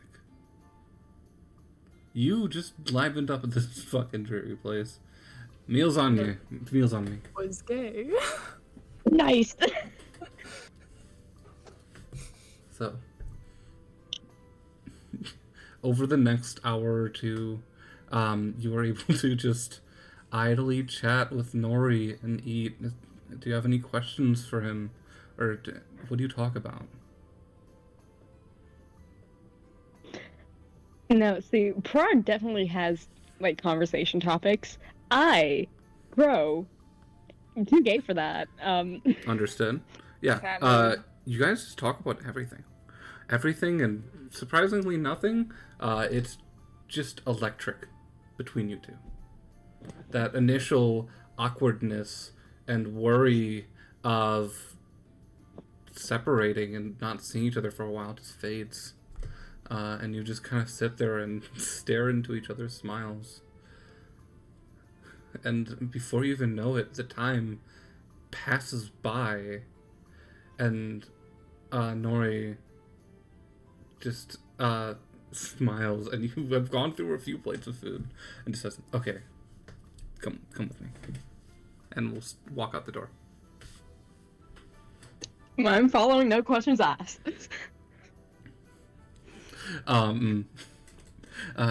You follow up, and he takes you almost near where Freak Swords is, but past it, to the wall of town.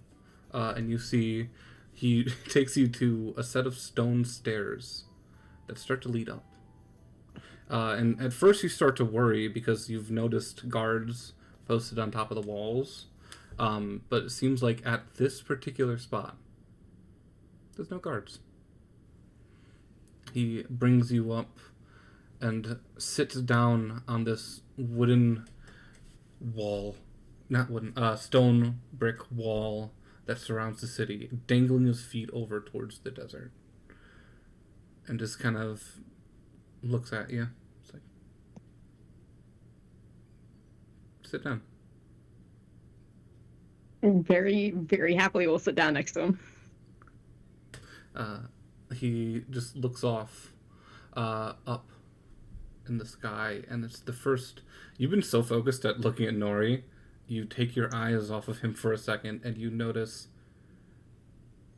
the stars and the desert night sky as a gentle wind, cool to the touch, blows past your hair, and he just smiles and says,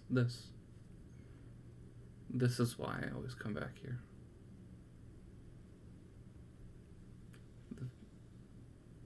The view's too good.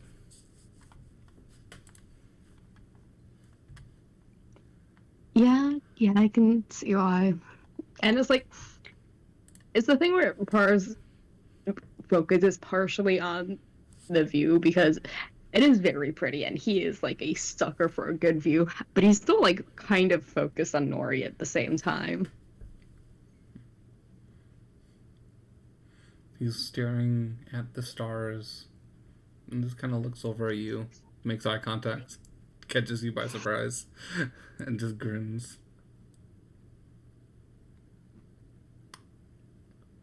I don't know what it is.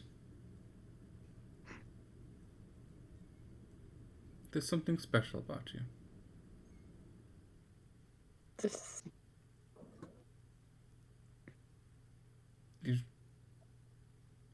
so interesting, and I don't know why.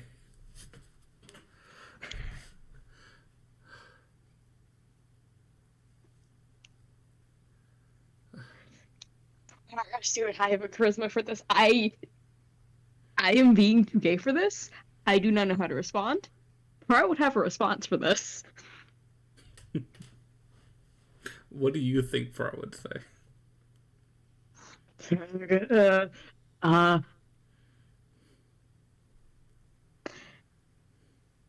And sometimes you don't have to have a response.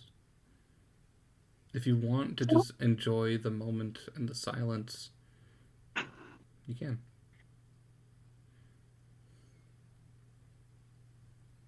Yeah, I think he's just gonna sit there and enjoy the silence. To stare off over into the stars, and a few minutes later, no, just very quietly. Can I hold your hand? Immediately offered. Just like he's offering his hand. Just not in like he's shoving it at Nori. Sort of like if they were like sat on the edge with their hands, he just sort of turns it over between them. Reach down, just very gently. Hold your hand very awkwardly for a second, and then a few seconds later, just laces his fingers with yours.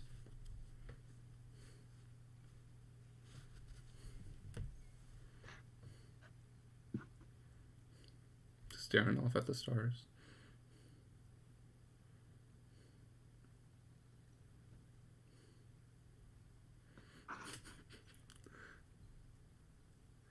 I think at one point Part is just gonna like kind of lean his head on Nori's shoulder, which is a little bit of a struggle with the horns, but he does his best. Mm-hmm. Yeah, you're used to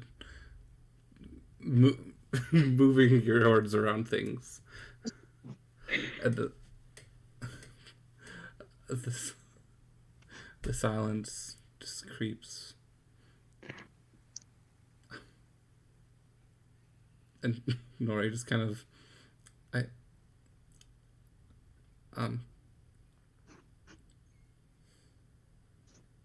holding hands is nice.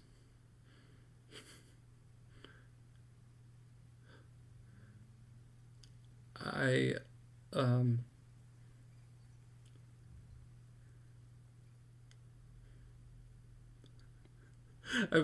want to ask for more. Part's just gonna kiss him. It takes him by surprise for a second.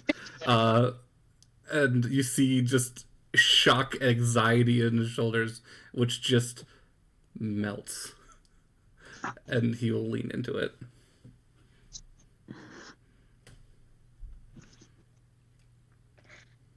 And as the kiss happens, we'll zoom away. We're gonna take our break. Damn, stream really needs to be seeing our chat. Good, I gotta play so bad. We're gonna take a break. We're gonna be back in 5 minutes. I'll see you all soon. Holy shit, I gotta pee. Oh my god. You're pissed. I just opened a bunch of shit randomly on my computer because I spammed my keyboard. Oh my gosh. Okay. I will see you all soon. Okay. And we will see you all soon in just a moment. We'll be right back.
welcome back.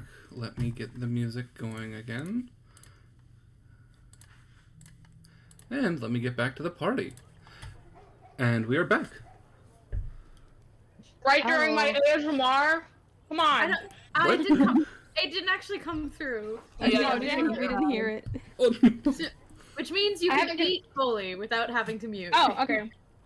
See, the thing is, like, sometimes it's like I'll chew directly into the mic and nothing happens, and then sometimes, like, someone from 3 houses over will sneeze, and you guys be like, "What was that?" I'm like, "Fucking what? How did you hear that?" So, Prar, you have this moment with Nori, and later that night, you stay there for about half an hour just watching the stars, and later that night, he's like, I gotta go, but this has been nice. And just reaches over and kisses your forehead. It's so fucking gay. I'm gonna need some full description on what he looks like, and we're gonna need to put together, like, a character design for this man, because I gotta do some gay shit. I've been thinking about that. I gotta do some art now! That night, where are you sleeping? Prar. I think, I don't think he's gonna sleep. Not tonight, but... Okay. I needed to... Hold up. Mm-hmm. No, he would sleep. I think he's gonna go back to the tavern he's been staying at and just... sort of lie in bed thinking about what the fuck just happened. And then take a good long nap. Okay. I need you to roll me a d4. Oh. Oh no. No. Not again. Not again. I'm scared. I live in fear. I live in fear too. This is about night 3.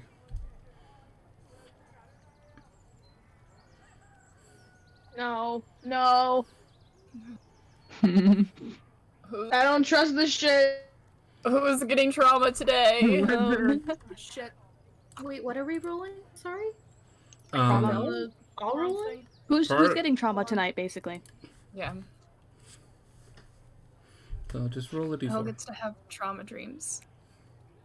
It was a 3. I don't know if it's come up or not. It did not come up, but thank you. Let me just pull. Hello. So, you have this moment with Tikek, and you remember crying and holding Tikek, and then eventually you two just ended up falling asleep like that. Mm-hmm. And the next thing you know, you are in the woods. Let me Okay. stop that. Give me one moment.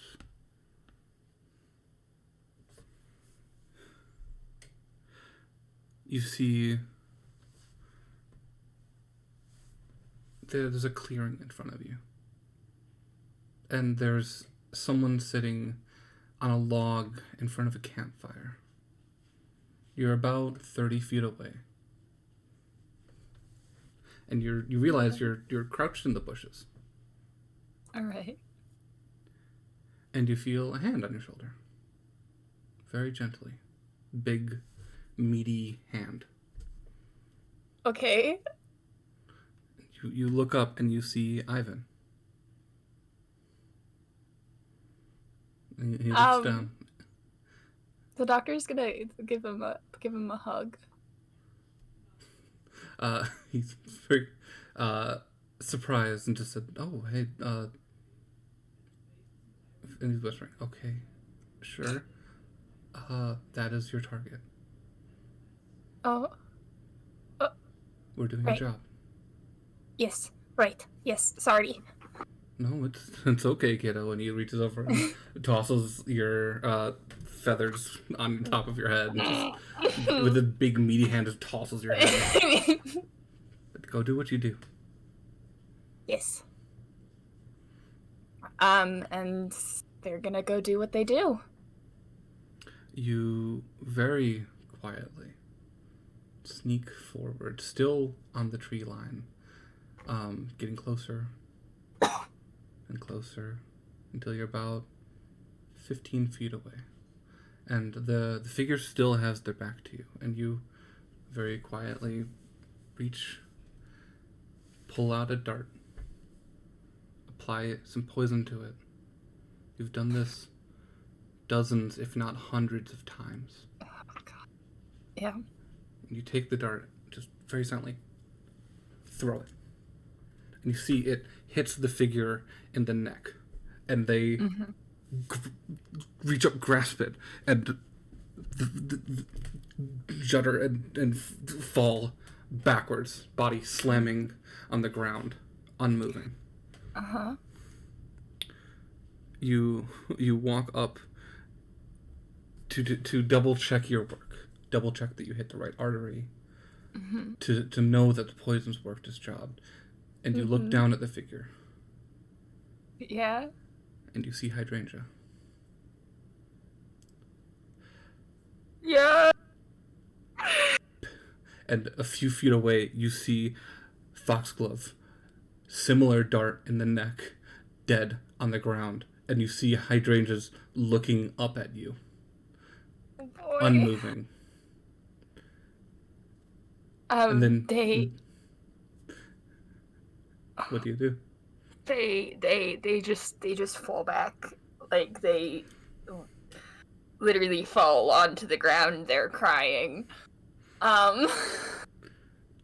You fall down and start crying, and then, without even knowing it, you're standing over the body. You went from collapsed on the ground, and now you're standing, and you're up, and you feel a hand on your shoulder, and you look up, and you see Ivan, and you see a smile creep across his face, and in that same voice, "Good job, kiddo. I knew you could do it. Now you're mine forever." They pull away from Ivan. Something's definitely wrong. Like, Ivan's never looked at them like that. You pull away, and you see the cold blue piercing eyes staring at you, and as you fall back, you trip and fall on top of Hydrangea's body. Oh. And you see Ivan smiling at you, and from his mouth, a thin wisp, a thin red cord starts trailing out of his mouth towards you. Oh. And you wake up. Oh no! So how's your night? Oh god. You wake up, and without even realizing it, Takek is there, just fell asleep while holding you after crying together. No! Don't do this to me! Don't do this to me, man! Non-gendered!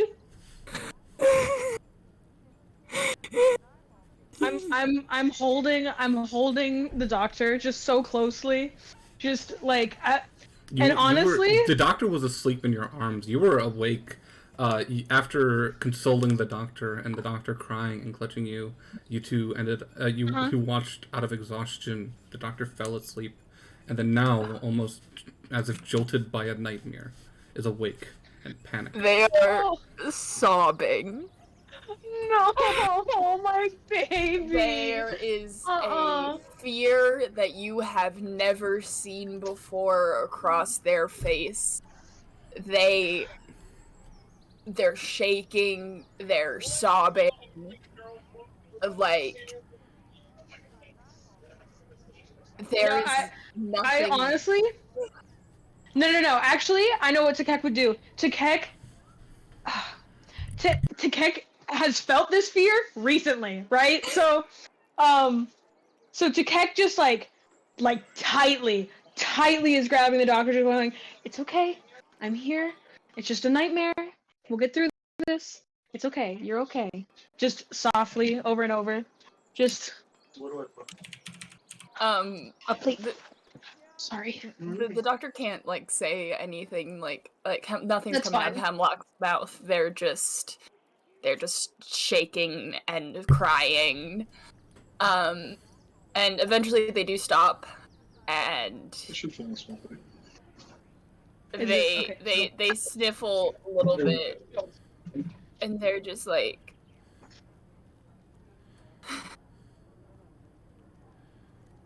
I need to find whoever Amen said to look after me, because I need to talk to Uncle Ivan. Oh, well, we Oh can shit, hear, am I so muted? We can hear someone in the I'm background. not muted? Nope. Oh, fuck. Can we pause that real quick? At first I was muted this whole time, but now I'm my character's talking. Okay. So, what was I saying? Oh. I need to find whoever who Uncle Ivan said, and I need to talk. I need to see him in person. Would I have known about Uncle Ivan by this point? I forgot. I believe you've heard You've heard his name. Yeah, you've heard the name. Okay. It's just like, okay, Uncle Ivan, who he sent. Is it like he sending someone to meet you? Like, were you supposed to meet somebody somewhere? No, he was just worried and said someone to look after me, and I have an idea of who it might be, but I'm not entirely sure. But I can find out who it is. I can find a way to signal to them that we need to talk, because I need to talk to Ivan. Okay, whatever you need. How can I help? How can we start situating? I wanna fix this problem with you, okay? I think can we just stay here for a little bit? Of course, I've got you. No worries. It's okay. Okay. Takek kisses the doctor's forehead and just well, actually, no. I don't. No. Actually, I don't kiss your forehead. I use my beak like a mother would for a baby bird, and I start like picking clean through your feathers, like on your head. You're pruning me. I'm pruning you. I'm currently pruning you just cause for all birds, that's a sign of Baby starts sobbing even harder, like like I could. This display of motherly love is hitting me so hard right now. Oh my god! Just I'm pruning the baby, and I'm just like while through that I'm just like murmuring, just like, it's okay, I've got you. After this, we can stop by the Fantasy Denny's and get you. Ah, shit. Would I have known your like favorite by now? I don't even think the doctor knows their favorite by now. Like, Hemlock has no clue. Oh, we're still just trying. We can go get you something new off the Fantasy Denny's until we find something you absolutely love. Just you know. So sorry. They've burrowed themselves. They're just like a little ball of depression. Depression fluff. Yeah. And they're just holding on to you so tight, and just like they're not gonna let go of you for a little while. It's okay. I've got a hold of the doctor. They're just like a little guy. They're such a little guy. They've never done anything wrong in their life. And when they eventually compose themselves a bit more, finally like actually compose themselves, they'll like get some water because they're thirsty, and I feel like Worm probably did some comforting as well. Yeah. They'll get Worm some food and like go into mundane task mode. You know how it be. Yeah. Sometimes you just have a good cry, We're gonna. and then you just. Oh yeah. If there's anything else you want to do, if not, we're gonna move on to the next scene. They're gonna put their shit back on and unlock the cart again. Okay. Yeah. So moving on. Later on, Daisy. Between helping the druids in the grove, you find yourself. This is about the fourth day. So the day after what just happened with you, with the Dr. Dekek. And you find yourself by yourself, thinking about everything that happened in the Feywild. Thinking of home. What do you do? Daisy's probably going to pull out that letter that her mom left for her and start reading it again, and just sit, kind of like tearing up. And she's gonna take that box that she found, or that they found, that has the crown in it. She's gonna take it out and attempt to put it back on. Where are you right now? We'll say I'm kind of just like sitting on a picnic blanket in the grove. Okay. You're just leaning back against a tree. And you look up and you see this is one of the trees that you helped mend. You see the scar left on the bark. And you were holding the box in your hand. Do you put it on? I put it on. Your vision shifts into a dark room. And you see in front of you hands and a desk, a candle, and they're writing away at something, and they're your mother's hands. She seems to be in an office. Not the one in the cabin, but one probably where she works. She seems to be alone. Can I see what she's writing? Do you speak Celestial? I do not. And you can see she is writing, you don't know what she is writing. But after a few moments of just watching, you see the hand stop. Daisy. Mom? I know you're there. I can't hear you, but you can hear me. You took something you weren't supposed to. Sorry. You can't hear me, but... You know I can't stay mad at you. Well, I hope you got my letter. I did. I miss you. I miss you too. You can't hear me. You can't... Don't worry. I know you're worrying. Don't worry. I'll take care of everything on this side. The Heart Queen hasn't pieced everything together, and I have people working with me. I will keep you safe. I promise. I love But my mom so much. I will need my crown back someday. I'm sorry. Anyways, it's good to know that you're checking in. I wish I could hear your voice.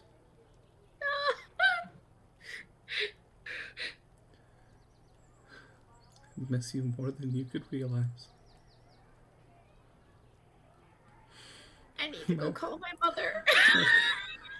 My little sunshine. You see, just looking down at the book, you see just a teardrop fall and splash on the page.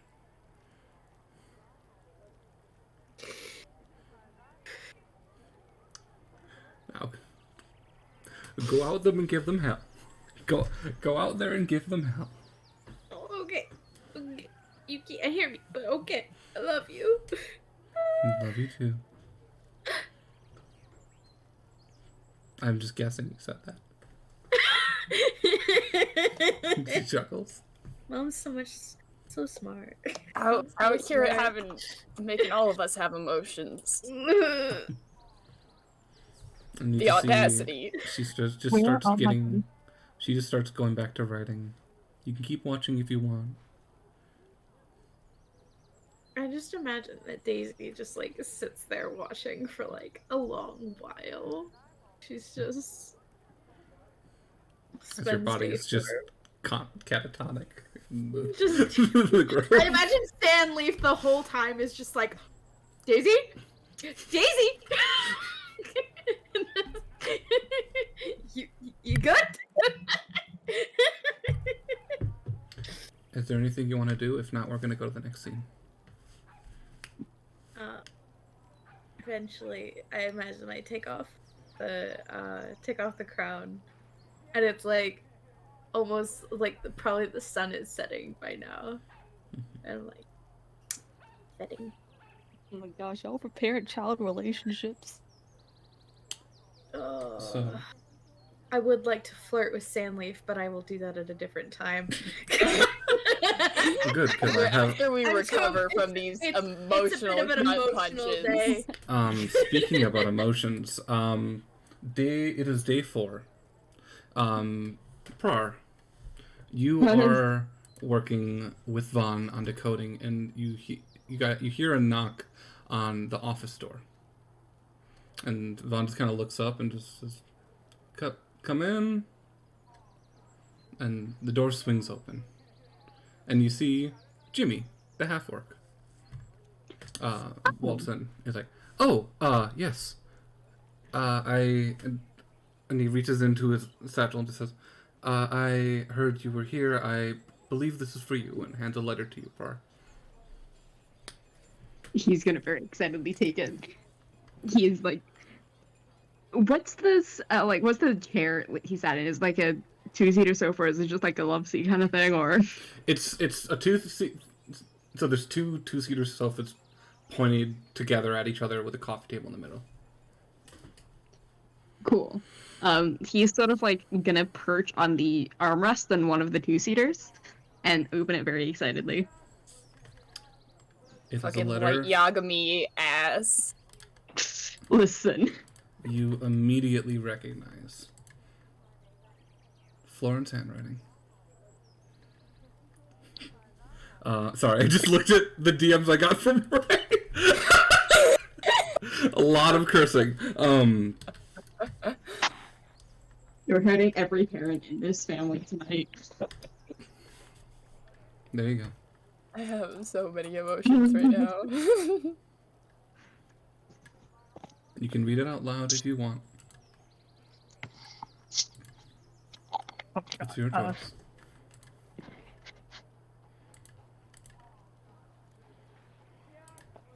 Hey kiddo, it's good to hear from you. The Feywilds. Wow, that's incredible. I've only read about that place, and to imagine you're going there.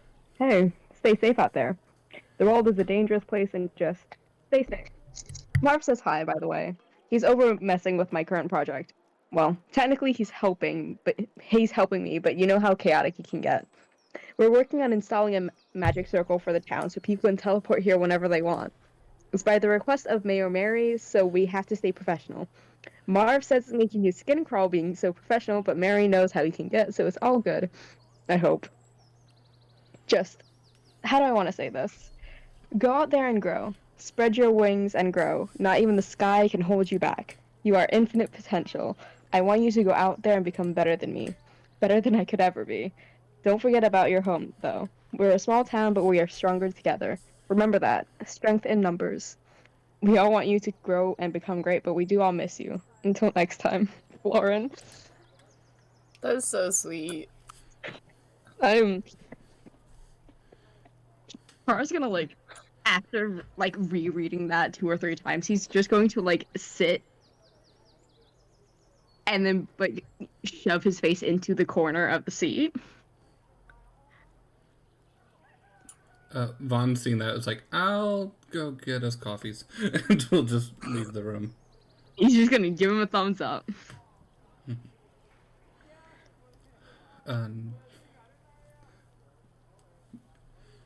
Is there anything else you want to do, Par, or else we're gonna move to the next scene? I think I'm good. He's gonna start writing a reply, but that's it. Okay. You are all doing your each individual tasks. It starts with you, Par. The double door at Vaughn's office bursts open, kicked open from the outside, and walking in is Tara. And just looks at you and says, "You, I need you. Come." Okay. Come on. And Vaughn just like, okay. Sure. We were working on something, and Tara's like, yeah, you'll get him back. She looks like she could break me in half. I'm going. Mm-hmm. Next up, Tara finds you, Takek, and then the doctor, and then Tempter, and then Daisy. And you are all just being led through the town by Tara, almost like it's a field trip, and she's the teacher. Love this. And she brings you to Freak Swords. And you can see, it's about midday. It's the 5th day of the week. It's quieter, but there are still a few people in here. And she walks up to the crate pile and just sits on one of the boxes and looks at all of you.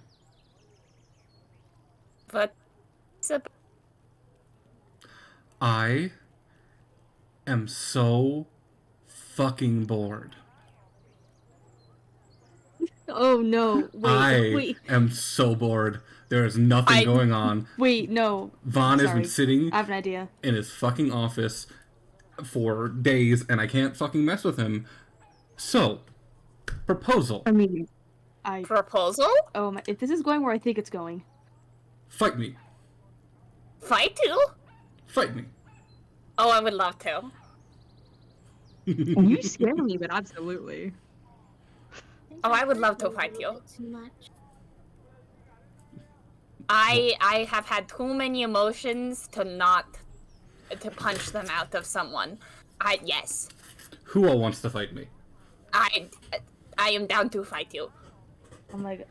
How Claire? good are you with surviving poisons? Actually, wait, no. I have antidotes for everything I have. Yeah, you'll don't survive. worry. Tobin here will be referee and on-field medic in case anything dangerous happens, but I will be... You don't have to worry about me. I will not be doing any lethal damage to you all. You can do whatever you want to me. I'll fucking survive. Claire me really wants to, but I know it's something Tempter would probably not agree to, but I'm gonna break Tempter's character and say that they'll fight. I would recommend you all take me on. A 5-1. I have no clue what level you are or any shit like that. You give me the vibes of my uncle, so yes. Cool. I never want to fight against him, but she stands up, walks over to the left of the box pile, and you see there's this old antique rug.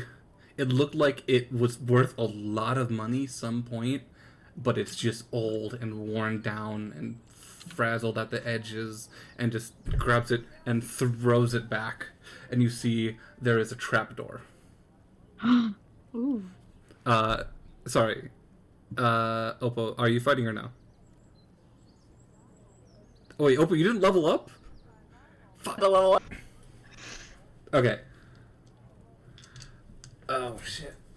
Hang on, sorry. So, no. So I want to fight, but can we just say my initiative is 1 so I can real fast just level up? Yeah, we'll put you at the bottom of the initiative order. Okay, thank you. I'm just not gonna roll. Just wait, put me is at the end. Is this just brawling or like we using weapons? Do you ask? Yes. Oh, throw it if you have at me. And Okay. You see A big stick. I have Nice. a hammer. You see she takes the trapdoor and throws it open, and just dust piles out. And there's a ladder. She just jumps down the hole. I haven't been this excited about something in a while.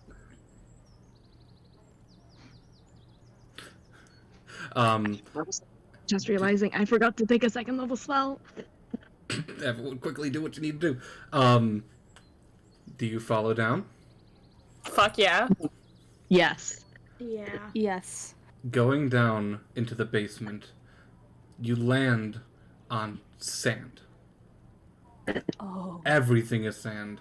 And you see there is a circle in the middle of the room. It is probably a 30 by 30 foot room, with the ceiling's about 10 feet tall, and just torches placed along the walls. You see, standing in here, Becca's just reading a book in the corner, not giving a shit. But Tobin is there, leaning against the wall, prepared if anything goes wrong. Question. Yes? Just double checking. We are fighting Terra, right? Yes. Terra? Okay. What race does Terra look like? She's human. Cool. Cool. Mm-hmm. All right. She has, when you first met her, it was just a shaved head, but now you see just very thin wisps of blonde hair poking out. She has tattoos. Is this me? Okay. Looks like you, but not. You see tattoos all up and down the arms, and she's just wearing jeans, a muscle tank, and combat boots. Tara And is my also- daughter. No, she's a monk. She has 2 silver bracelets, or like almost like gauntlets, but like bracers. That's the word. Two She's silver a bracers. high level monk. All of Tara is my gender, okay? And on the bracers, you see custom etched into them is the Freak Swords logo. I just fall more and more in love with this woman every single day. Beat the shit out of her. God, I love her. Could you put the spell Shatter onto Para's character sheet and give him 2 spell slots? Because I can't actually open the roll 20 thing to add shit to his sheet. I honestly am not that good at roll 20. If you can't, I can just run to my PC and go do it. You could just say that it's there. Yeah, I'll keep for, track for of now. it. Yeah, keep track of it for now. What? Tara looks at you all. You ready?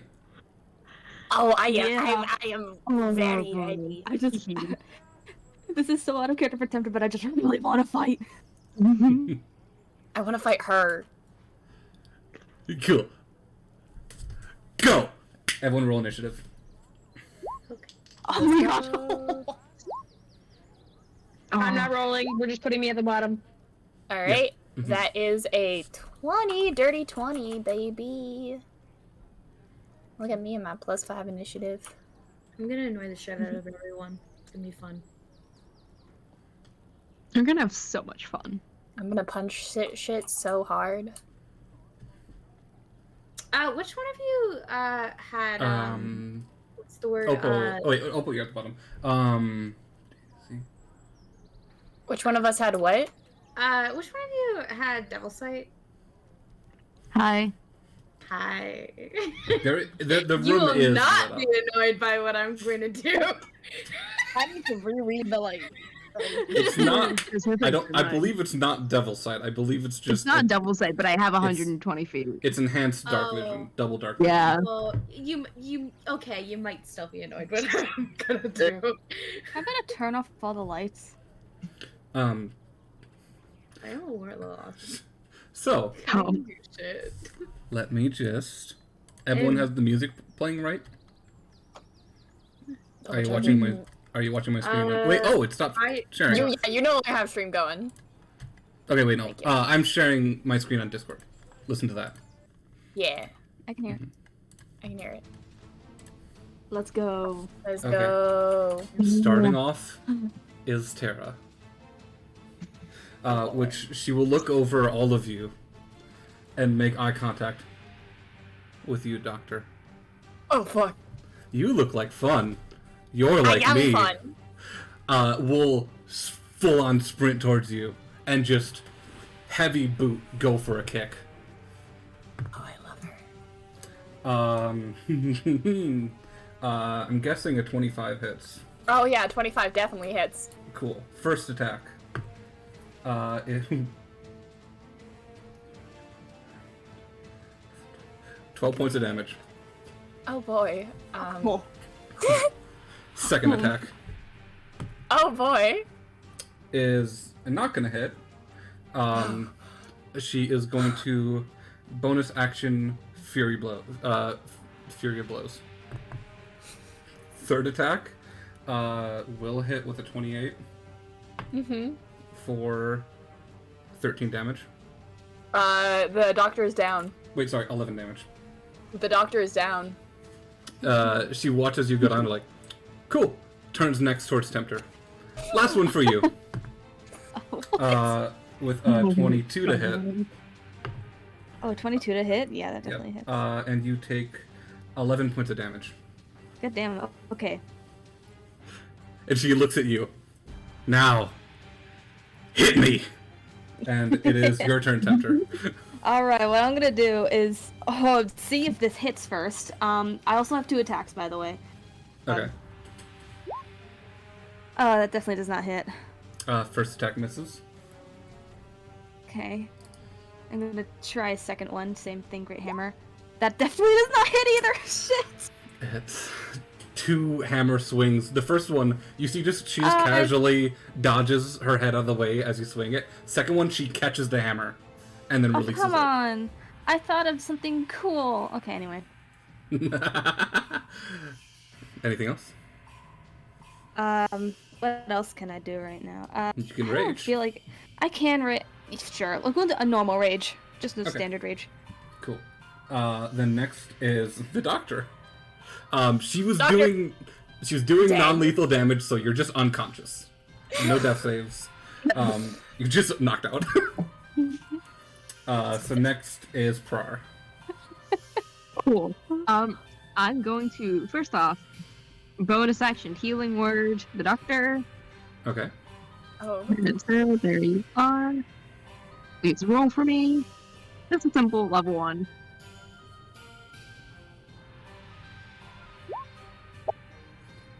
That's 4 healing. Doctor, you are up. You're unconscious and prone. Okay. And how many health points do I have now? 4. 4. 4. Okay, cool. You have your action and your movement. What's the distance like right now? Can I like put more distance between me and Tara? Tara moved first up to the doctor, knocked the doctor unconscious, then moved up to Tempter. So you're about 10 feet away. You can try to move away, but there's not much room. You can move probably another 5 to 10 feet away. My bones are fragile. Yeah, I'll take that. And then I just like shuffling. I was like, come on. That's kind of underhanded going for the child. There's a vicious mockery, please. I would like a DC 14 wisdom save. Sounds good. That feels wrong as a DC. Hold up. No, that sounds about right. It's your 8 plus your proficiency plus your charisma modifier. That should be 15 then. Okay. I think. Surprisingly, she's very wise. No, that's she fine, fails. Hee hee. So roll your damage. Come on. Okay, I am the baby. I don't think that's set up properly. Oh, that is not set up properly. Yeah. It has the D8, just doesn't have my charisma bonus, so that's plus 3. Okay, so 6 damage. And her disadvantage on all attacks on her next turn. Mm-hmm. So next in the order is Daisy. You're about 10 feet away from 10 feet away from Tara. Cool. Bonus action, I'm going to Hexblade's Curse. Okay. And then I'm gonna do something. I just have to double check something. Because I'm gonna be casting Darkness. Okay. Because as I'm casting it, I'm like, let's make this a little bit more challenging, shall we? It's more fun that way. Okay, magical darkness spreads from a point you choose within range to fill a 15-foot radius sphere for the duration. So radius is not diameter, so that would be technically 30-foot diameter. 30 foot. Yeah. That would encompass the entire room except the corners. Like the Cool. Yeah. Yeah. The darkness spreads for the duration. The darkness spreads around corners. A creature with dark vision can't see through this darkness, and not magical light can't illuminate it. If the point you choose is on an object you are holding or one that isn't being worn or carried, the darkness emanates from the object and moves with it, completely covering the source of the darkness. With an opaque object or such as a bowl or helm blocks the darkness. If any of these spells area overlaps within, essentially I'm just casting it in the middle of the room, so it's gonna be hard to cover that up. And that's your action, right? Yeah, that is my action. And I do have Devil's Sight, which means I can see through magical darkness. And I'm not gonna move up to her yet, but I am gonna move, I'm gonna move to the other side of her, because I think that would be funny through the darkness. Okay. So, like, behind her in the darkness, because I think I have that much amount of movement. Yeah, you would. It's a 30-foot room, so you can move around. You can see her face, and you see just this big grin, and like, now this is interesting. Takek, it is your turn. I'm really sorry, guys. You cannot see anything. I'm not done. I'm sorry. Fuck.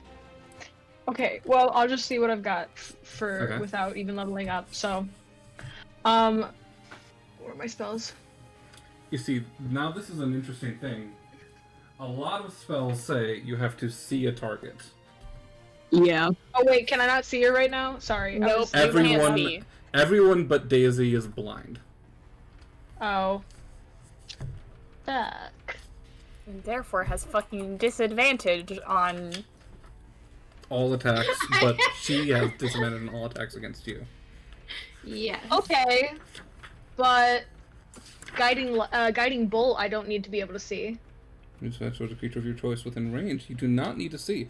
You have a disadvantage on the attack, so you roll twice and take the lower number. But you can use it. Okay. I cast guiding bolt. And... Okay. You're using where you remember Tara being to attack. So roll with disadvantage. And then so I just roll again. Yeah. Mm-hmm. Hey. I'm pretty still some pretty good rolls. A 17 does not hit. No. Shit! You're kidding! Dude, my AC is 18. Like, you're right. I don't know. Of course, the 17 don't hit. Yeah. Okay. Well, I cast that, and then as a bonus action, honestly, okay, wait. So the doctor's up now, right? The doctor's up with 4 HP. Okay. Am I? Wait. So I'm just prone, right? You're just prone. You're Alright, conscious, but you're prone. So it's half your movement to get up. I cast, because this one isn't. Hang on 1 second. I have to make sure that I'm not casting one that I concentration.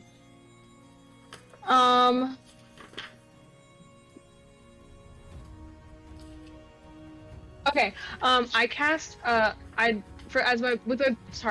With my bonus action, I'd like to cast Sanctuary on, Hemlock or the Doctor.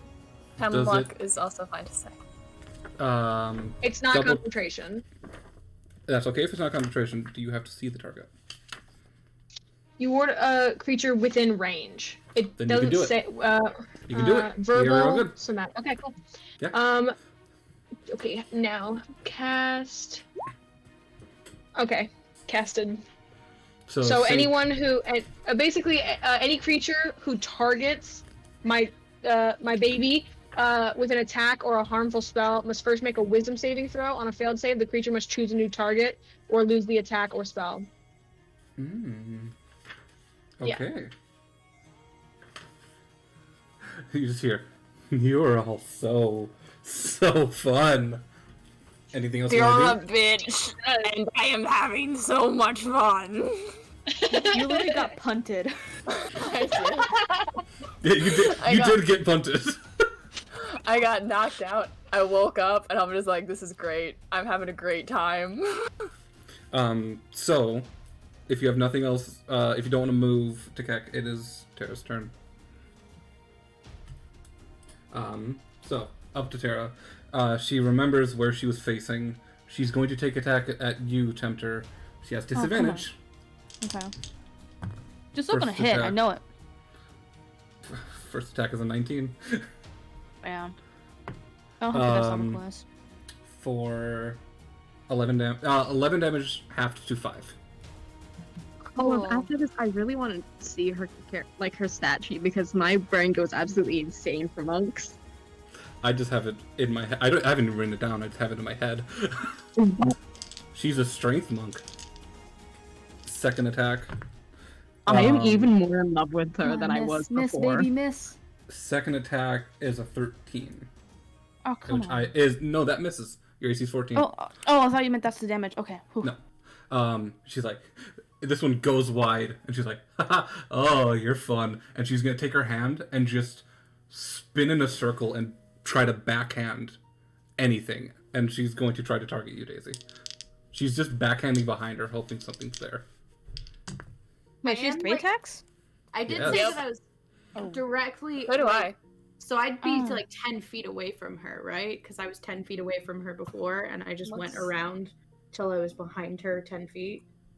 Monks get 3 attacks at level 5. Well, 2 attacks and a bonus action. Yeah, bonus action attack. Would she have moved, up to me, or she just wildly backhands in the space behind her? Then. Oh, okay. Yeah, cool. She just thinks someone might be behind her. And either way, I rolled shit. So that is you see she is just gonna start she's going to try to pivot around a Tempter. Kind of awkwardly because you're all blind. But she's trying to rotate around a Tempter. So the Doctor you have, do you get an attack of opportunity if you can't see somebody? That's a good question. Let me confront Google. I think if you can feel them, brushing by, even if you were in the darkness and you felt something. If you're aware that they're there and that they're moving away from you. How about this? Doctor, roll a perception check with disadvantage since you're blind. I am in fact blind. Perception. You're welcome. Oh yeah, it sucks anyways. Both of those kind of sucked. Yeah. Unfortunately, you are not able to sense her moving. So next up is Tempter. Tempter, you do hear shifting. Okay, I was about to ask. Yeah. So since she just attacked me and she's close by me, I'm gonna hope this hits. Roll I'm gonna do another. Also, one thing, you can reckless attack, which gives you advantage on all attacks. So this would be you could do it at a straight roll, but then every attack against you has advantage. Which is So- essentially just even So if out. you don't want disadvantage, if you want it to be a straight roll, you can reckless. But then she'll have an advantage against me, which is still just. Which would still just be a straight roll, though, Yeah. because we all have disadvantage right now. Would it be for the rest of the match, or just Until in- your next for her turn. next turn? Until your next turn. What if she decides to attack someone else? Then it wouldn't matter. She could she could try to attack someone else. Okay, yeah, I'm gonna do 2 reckless. Can I do 2 reckless attacks since I have an extra attack? Yep. How do I do reckless attack? So just roll.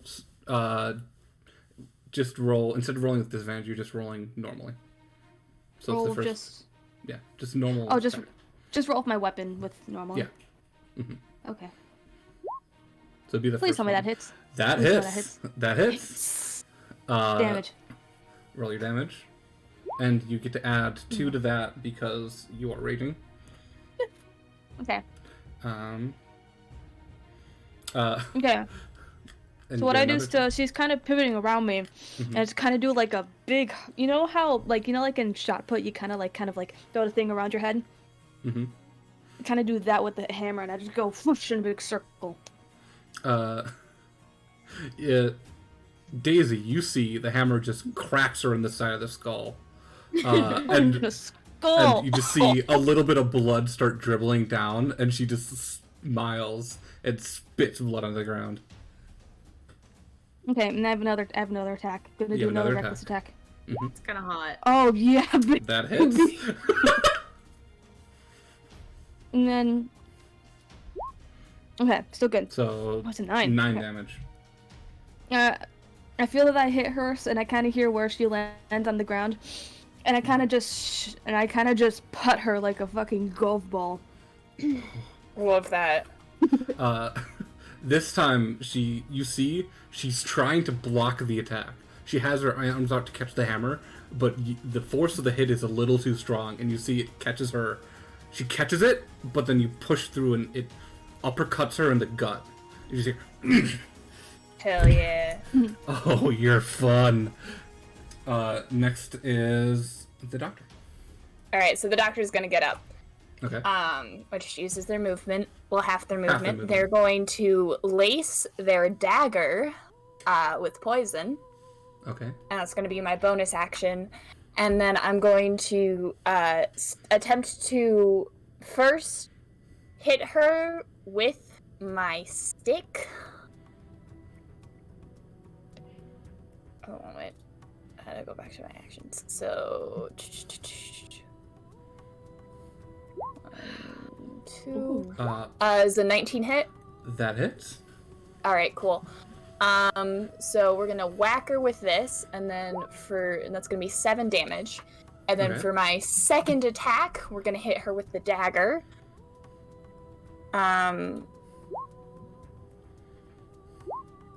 Does a 16 doesn't hit, does it? It does not hit. Alright.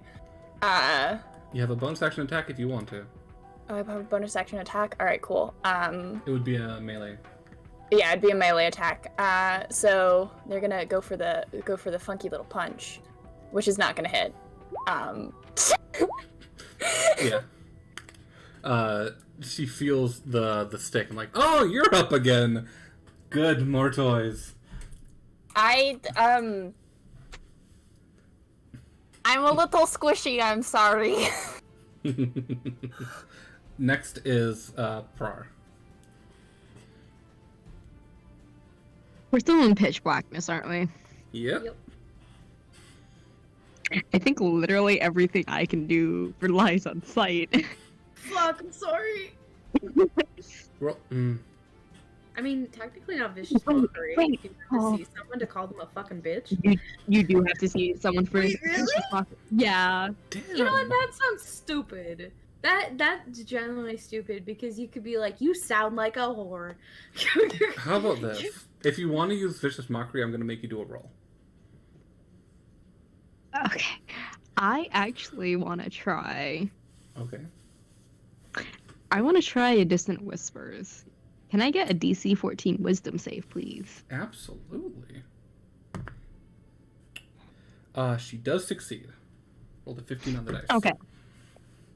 So, she takes half damage. Of 3d6. And there is no other effect, unfortunately. Okay. So roll 3d6.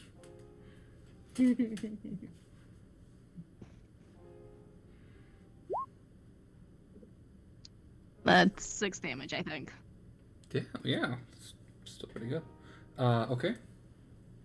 And he's gonna, like, back up so that he's, like, in the corner where he can actually see something, and even though it's just blackness in front of him. Yeah, you're just backing up, and all of a sudden, you can see. And you see just this wall of shadow in front of you as you're pressed into the corner of the room. You can't see into it, but you just see around you.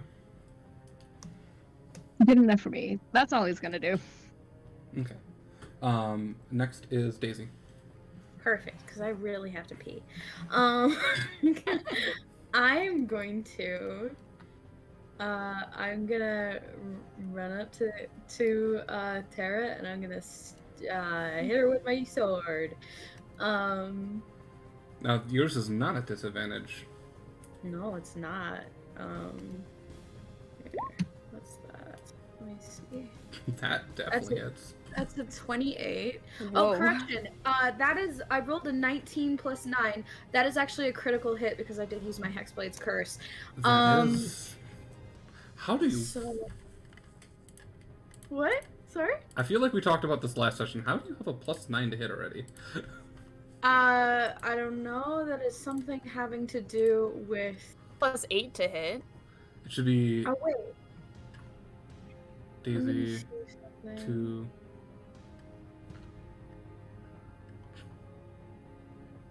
It should be 2 plus... Because it's... No, it's your charisma modifier, so it's 5 plus 2. It should be +7.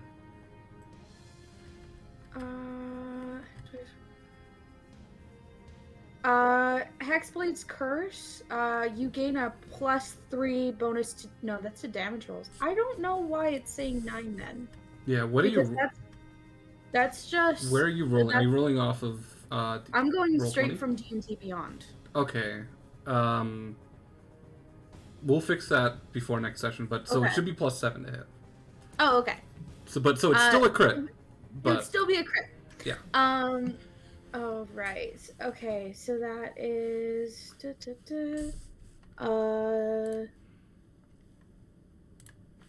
Okay. Okay. Gonna roll, I think if I click on this, it might auto count that it's a crit, but I'm not sure. Here, just let me... No. Okay, so just... Okay, so if I hover over that, I can see... That did weird shit. Wow, that rolled terribly for a crit. Okay, so it did count as a crit. Okay, so... It did count as a crit. 9 damage, Okay. plus 3. Because of my Hexblade. Hexblade Curse. Okay. So... Have a second attack. Do I have a second attack? No, I don't have a second attack. No, you don't yet, because you multiclassed. Never mind. Yeah. Okay. No. So that's 9 plus 3, so that's 12 damage. Oh, wait, I do have something, though. Because I have a bonus action. Okay. I can make this do more damage. So when you hit with a melee weapon attack, you can expend 1 spell slot to deal 2d8 extra radiant damage. Is this a Divine Smite? Because I have the 2nd level in Paladin now. And so since it's a crit, it's 48. Oh, is that? Okay. Oh, Yeah. right. Okay. All dice damage is doubled. So. Cool. So roll 4d8 or roll Yeah, just roll. 2d8 and then double? Either one. Okay, I want to roll 4 because that sounds fun. Cool. Whew, I did a lot more damage with that. Okay. That was a good spell slot used. A 1st level spell slot to do 26 fucking damage because of the crit. Yep. I on my normal sword I rolled a 1, a 2, a 2, and a 1. I actually rolled good. Okay. And I just give it a little laugh to Tara, and I say, "You having fun now?" her head she looks straight at you. At first you're afraid she can see you, but she's going by voice. She says, "Oh yeah, you make things interesting." Can I do something since she can't see me? What would you like? I want to do something really cute. I want to boop her nose. I'll allow it. I boop her nose, and I'm like, this is gonna get so much more fun. She has a puzzled look at her face for a second. It's like, okay. Tekek, you are next. Wait, I think I can actually do one more thing because that technically wasn't a bonus action. That was bonus action. Smite is bonus it a bonus action. Divine Smite is a bonus action. I'm fairly certain. It just says when you hit with a melee attack. I believe it still takes a bonus action to hit. Let me check. It's technically an action type, so you add it. It's added to your action. Let me check the book. Okay. Starting when you hit some sort of dealing damage. Damn, it is not. Oh, damn, it is not a bonus action. Okay. What would you like to do with your bonus action? I'm going to fucking bunny hop away from her so she can't attack me next time. Okay. So I can bunny hop, I believe 15 feet away. I'm just gonna double check. Yeah, I can do it 3 times now, not just 2. Wait, let me double check something. Yeah. Sorry. I have to No, go you're to good. the book.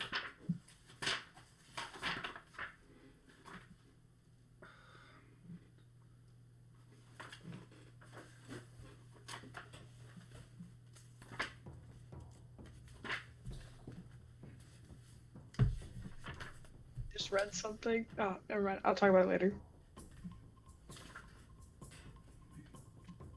Why am I... There we go.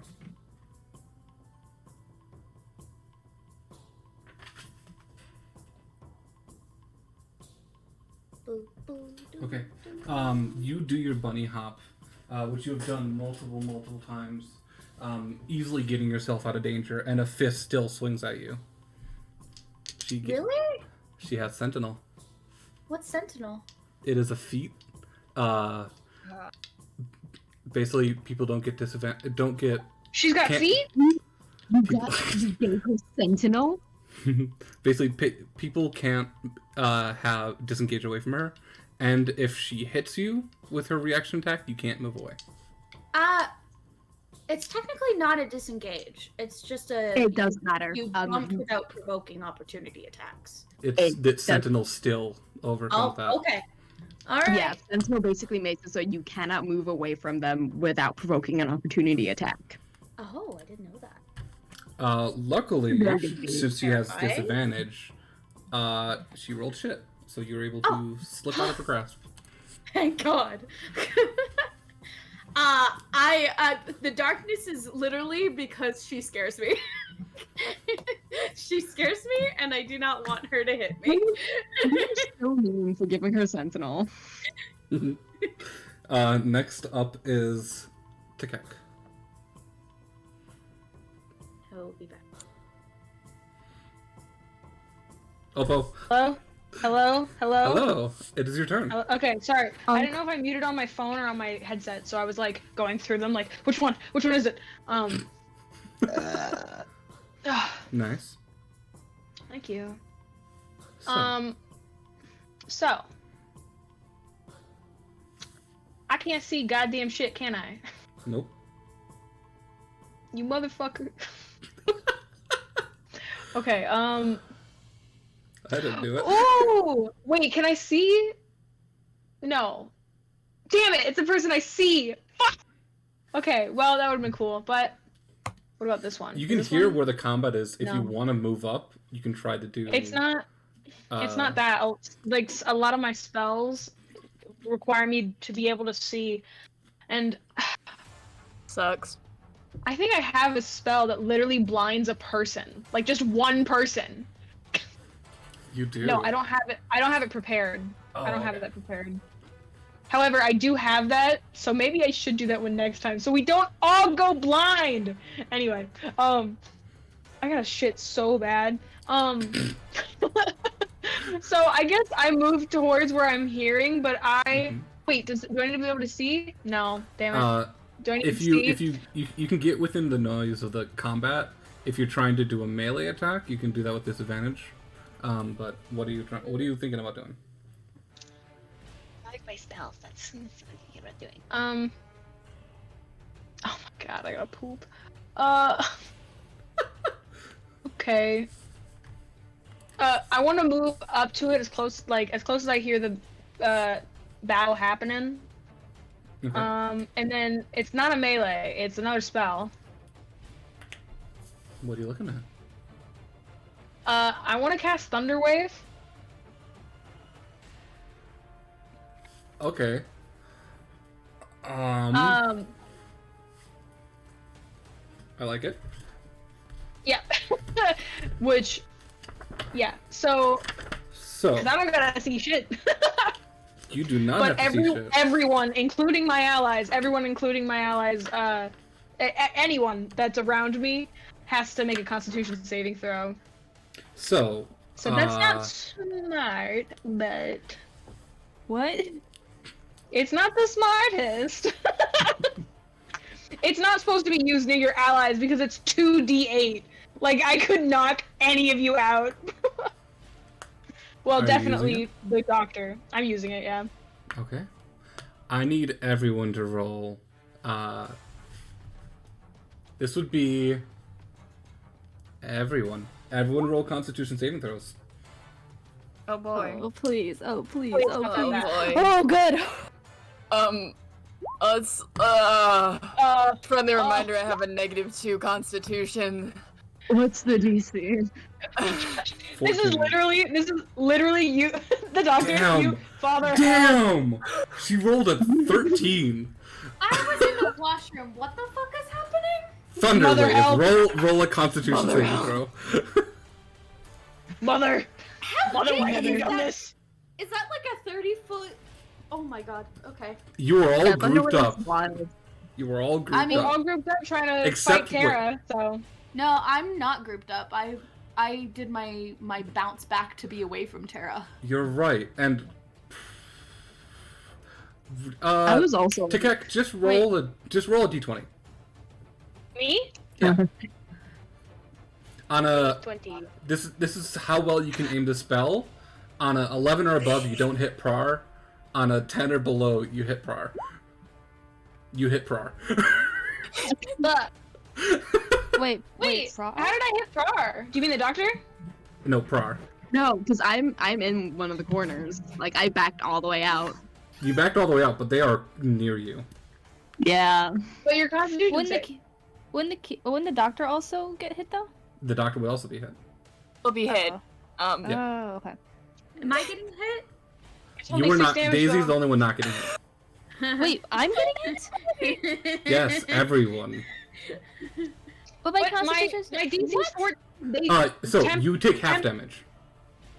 True. Oh. So you take 3 damage.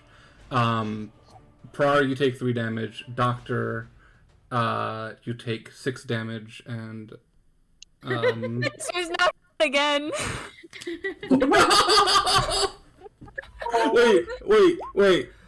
No, that's a never mind. Yeah, unconscious again. Fuck. I Tara, love you, but you did this to your own character. Doctor you made not everyone having a good blind. day. I The doctor's did make not having everyone a good blind. day. It's not my fault that someone has a -2 in Constitution, though. Tara did also fail the save, surprisingly. So, and anything else you want to do? You have a bonus action and movement. It's okay. Sorry, there's shooting going on behind me. I'm Not sorry, real what? shooting. Okay. Someone's playing a game. Okay. Sorry. Action, and you said bonus action. Yeah.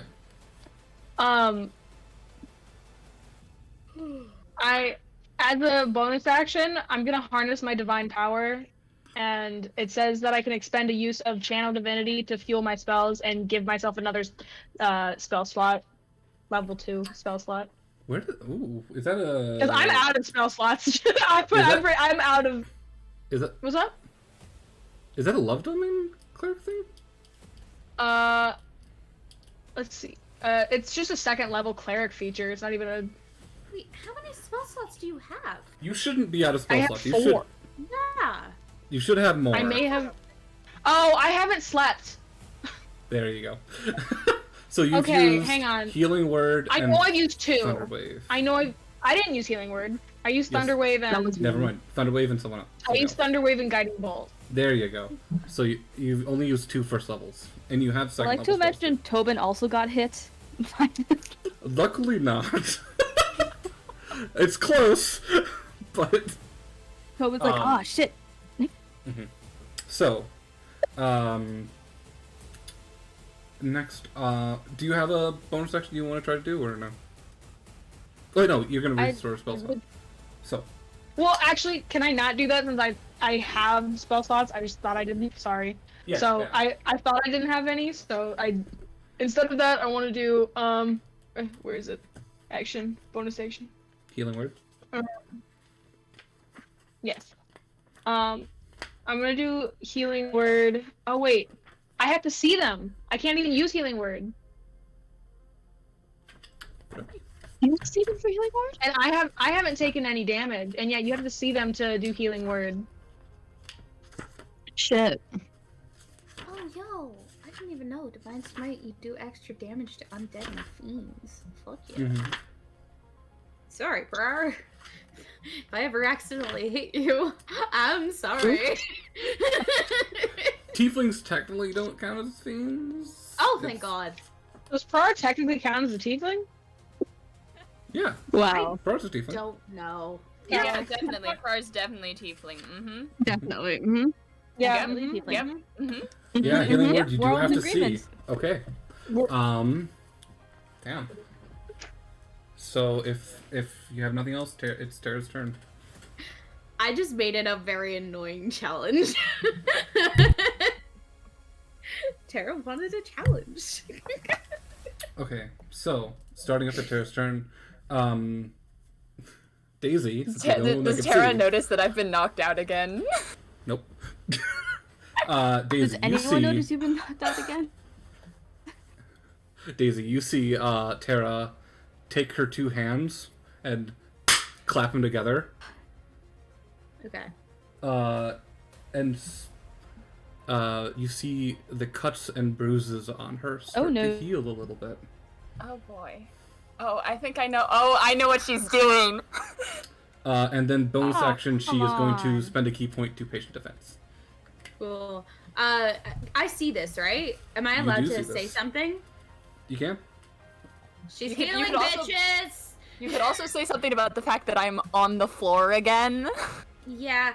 Also, the doctor may be down again. Maybe. Yeah. It's okay. They're fine. They're just sleeping. Mother, why would you do this? It's okay. Next I'm up sorry.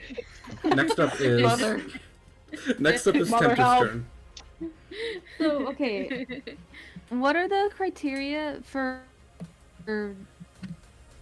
what's it called? For raging to cease? Like, how does a What? rage stop? Okay. Like, I'm raging right now. So for What a would rage to cause it to stop, not- 'cause I either need to know. you have to spend a full round either not attacking or not taking damage. So you attacked last round, so rage is still continuing. Okay. So I know she's healing. What else was there about the healing? So it was a big clap. So I heard the clap, Yes. and I'm gonna... Oh, what should I do? I'm going to approach where the clap was. I'm gonna I don't know how silent actually. Let's let's go attack with the great hammer. I'm gonna be trying to be silent about it. This is not a reckless attack. This Not is a normal reckless? one, so I still Okay. yeah, so it's still disadvantage. What we got? Okay, that's a failed. That's a that's failed gonna hit. miss.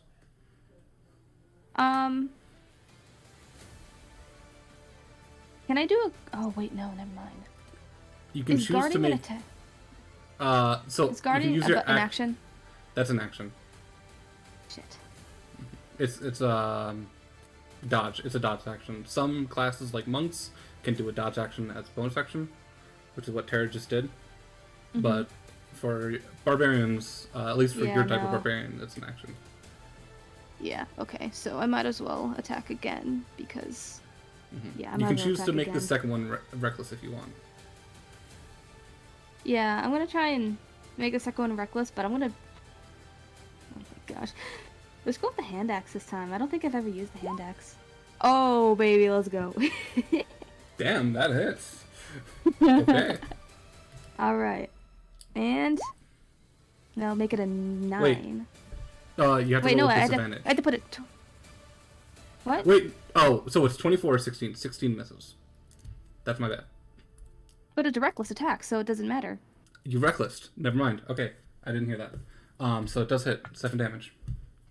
And do I have to roll twice because it's 2 weapons? No. It's two hand axes. Oh, okay. Yeah, unfortunately not. You could just make attack with 1. Okay, so then that would make it a 9. That right? That is 9 damage. Okay. Do you do anything with your bonus action? You could spend another rage to do your spectral rage if you want, or just continue doing what you're doing. Well, since I hit, I'm still in my normal. I still have my normal rage for the next round. Yep. So. I wouldn't be able to back away, would I? You could. She gets an attack of opportunity, so you can try. But it's at this. I don't think that's. I still, even with disadvantage, I still think Tara would hit me. Yeah. So it would be disadvantage for the blindness, but you're reckless, so it would be a straight roll. Yeah, I'm not gonna back up. Mama didn't raise no pussy. So next is the doctor. The doctor is knocked out, is unconscious. You were right.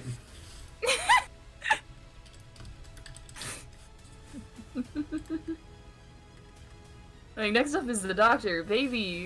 The baby's unconscious. He's taking a nap right now.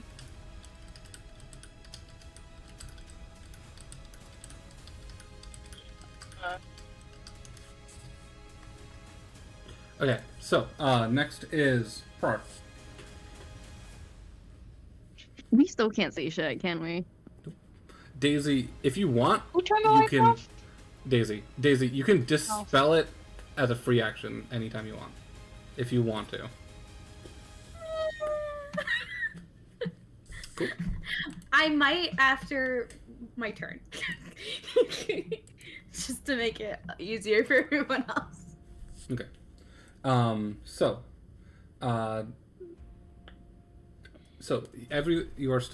you are outside the blindness, but you can't see anything inside it. Par.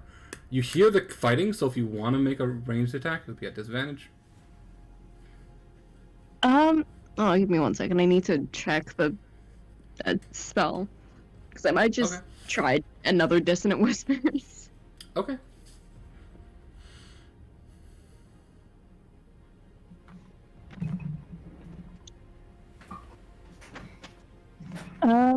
Okay.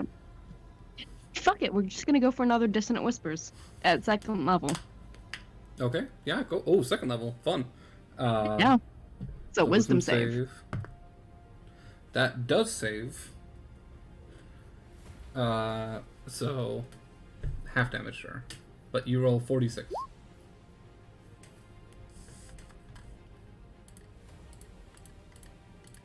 Is that already? Roll 1 more d6 to that. His sword crashed on me. That should be 8 no. damage. It rolled 10. Wait, 8 damage? What did it roll? It should have been a 16 because higher level cast, I think. Okay, cool. It only came through as a 1st level spell on roll 20.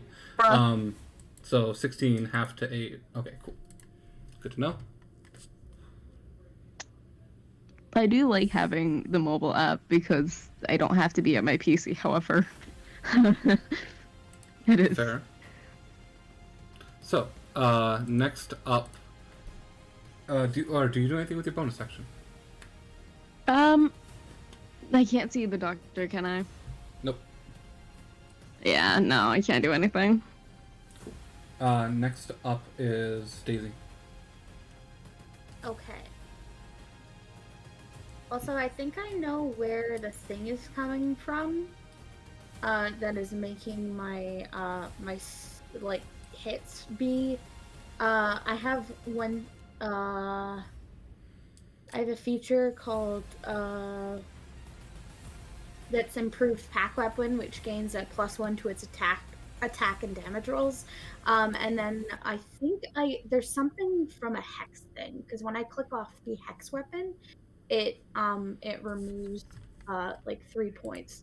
So I'm not sure exactly. I'll look more into it. For right now, we'll look into it, but for now, just do -1 instead of -2, since you do have the pact. Okay, cool. Alright, I'm going to run up and attack her again. Okay. I don't think that's not gonna hit. I was gonna say, you have disadvantage because she's dodging, so that's not gonna hit. Oh, okay. Mm-hmm. And She did patient defense bonus action. Anything with your bonus action, or is that your turn? Just double checking.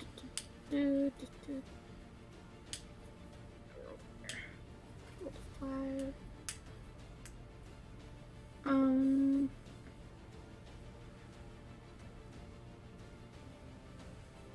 I'm going to bonus action hex, which drops the darkness. You're welcome. Okay. Everyone can now see you guys, yeah, you can see the unconscious child. You see the doctor is unconscious on the ground. You can see Tara is there in a defensive position with the bracers, trying to block incoming attacks. And next in the turn is Tekek. Immediately, with being able to see, hang on, I cast hold person. Where is it? I know I have it. Okay. Okay, and I know it's concentrations, but also I had to be able to see them.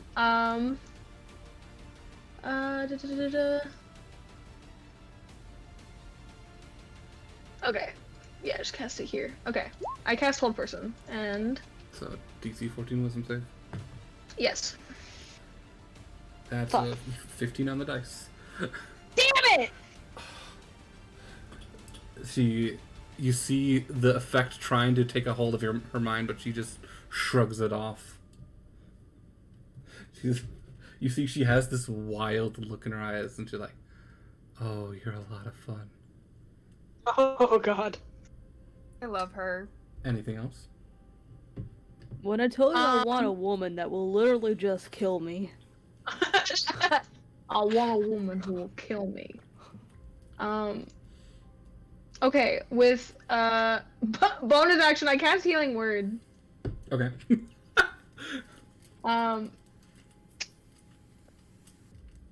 Wait, never mind. I'll ask about it later. But I cast healing word, on. Take a fucking guess. Yep. Yep. On my baby.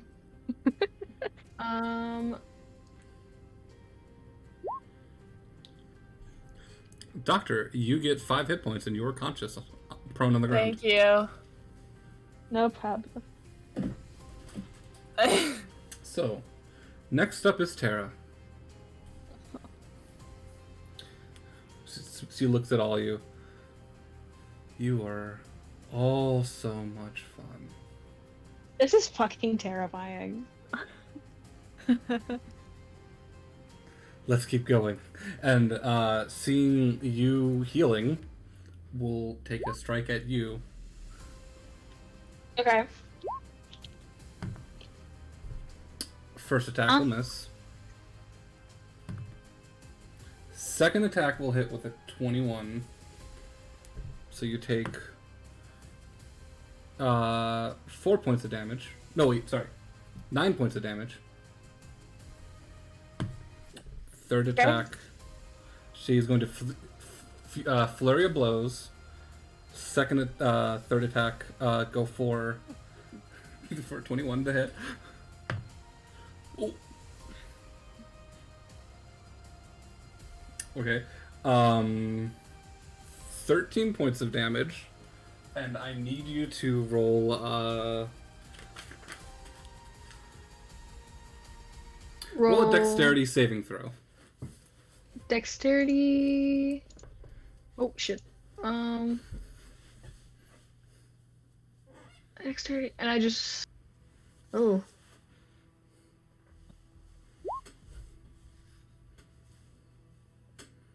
Oh wow, yeah. She was trying to trip you, and you resist. Nice. So you stay prone. You stay standing.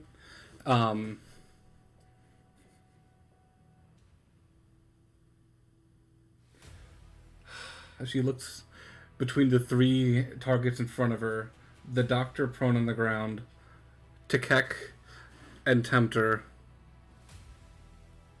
I mean, if you see an opportunity, you gotta take it, and we'll try to stomp the doctor. I got it! I'm just getting beat up. I'm so. My baby. The baby alone. This is the only time you can safely just keep on hitting me though. So, that was in that 20. Oh boy. So I'm down again. Oh my darling. I woke up for just a moment. Tara and might have then... accidentally just killed the doctor. Wait, also quick question. So Keeperhead Sanctuary, who was the first person to hit after you? Did they You. Oh.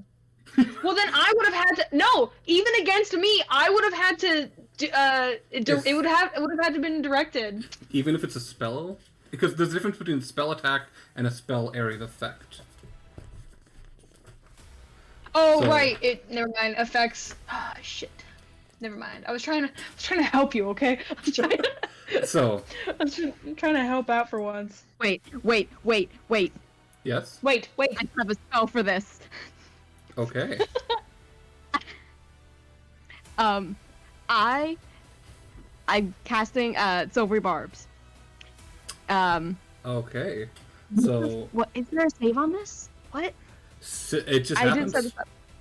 Yeah, you magically distract the triggering creature and turn its momentary uncertainty into encouragement for another creature. The triggering creature must re-roll the d20 and use the lower roll. So she roll with advantage. You silvery barbs, so it's no longer. I'll just make her re-roll a new roll. Okay. It's specifically a re-roll. Still hits. Yeah. Less damage though. You take 9 points of 18. damage. I'm gonna say that I probably have a couple broken ribs. She's purposely trying not to break anything. Just toss you I around. have brittle bones. I'm a bird. That is. And that also, was, I'm knocked out Bones go again. snap. That was a very good use of silvery barbs because that would have been 20 damage. I am finally got to use it. knocked out again. That is the end of her turn. Though. So next up is Tempter and then the Doctor. Yeah, I was gonna fucking heal myself this time. Get up and heal myself so maybe I could survive more than one hit, but no. Tempter, tell me what you're gonna do. I'm gonna quickly run and pee, so I'll be right back. Wait. So what? Okay, I was I could gonna hear ask you. if- I could hear you. I'm gonna run and pee. Sorry. What's Okay, your well- question? Is she facing away from me? She is facing away from you right now. So then can I take it? Would that have counted as an opportunity attack? No, only if she moves away. Oh, okay. Well, okay. Oh, well, okay. I'm gonna do a regular attack once Non-reckless? again with non-reckless, yeah, non-reckless. Yeah, it's just a straight roll this time. Yeah. Okay, so Grey Hammer, let's see.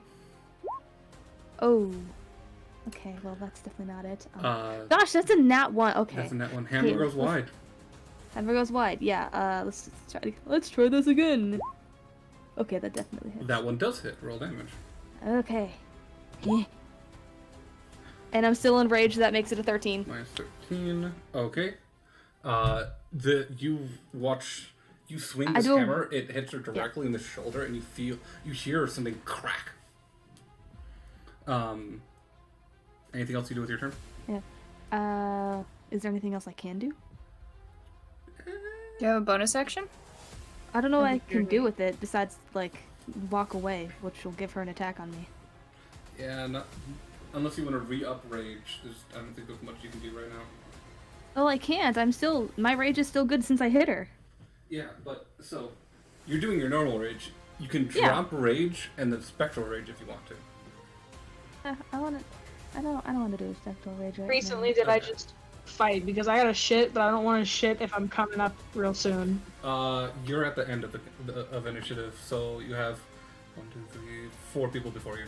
That's enough. I'm pooping. I'll be back. I can still hear you though. Next up is the doctor.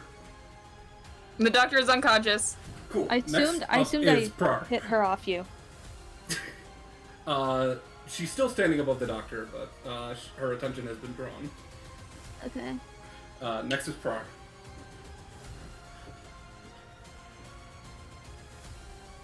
Okay. I am going to bonus action healing word the doctor at 2nd level. I'm just fucking here. How much health do I get back? 7. Alright. The doctor is awake again. I feel like they probably spit up a little bit of blood.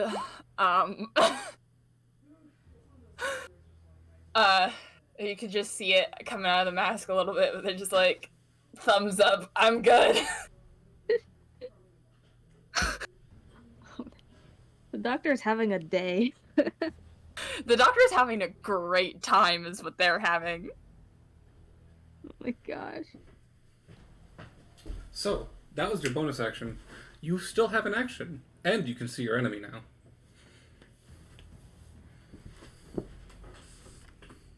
Bar. Crow? Bar. Crow? Oh no. Oh no. We'll get back to that. Daisy, you're next. Zoe? You're muted. Thank you. Thank you. Okay. I'm gonna swing on Tara. Okay. I have a question. Okay, cool. You're back. We were calling for you. Yeah. So my internet died. Oh shit. Okay. Okay. Before Daisy, Crow. Yeah, your turn. You have an action. I healed the doctor. Yep. Yeah, you saw an action. I'm gonna yell at Tara again. Okay. The poor child's been knocked out 3 times already. That's 4 in total with the damage, but that's like the most pitiful vicious mockery damage ever. She does succeed, so she takes 2. 2 points It's of damage. 2 because it so doesn't have. Yeah. Okay, cool. Now it's Daisy's turn. Okay. Wow. I don't think a 16 is gonna hit. It does not hit. No. I think the minimum is either 18 or 19. Yeah.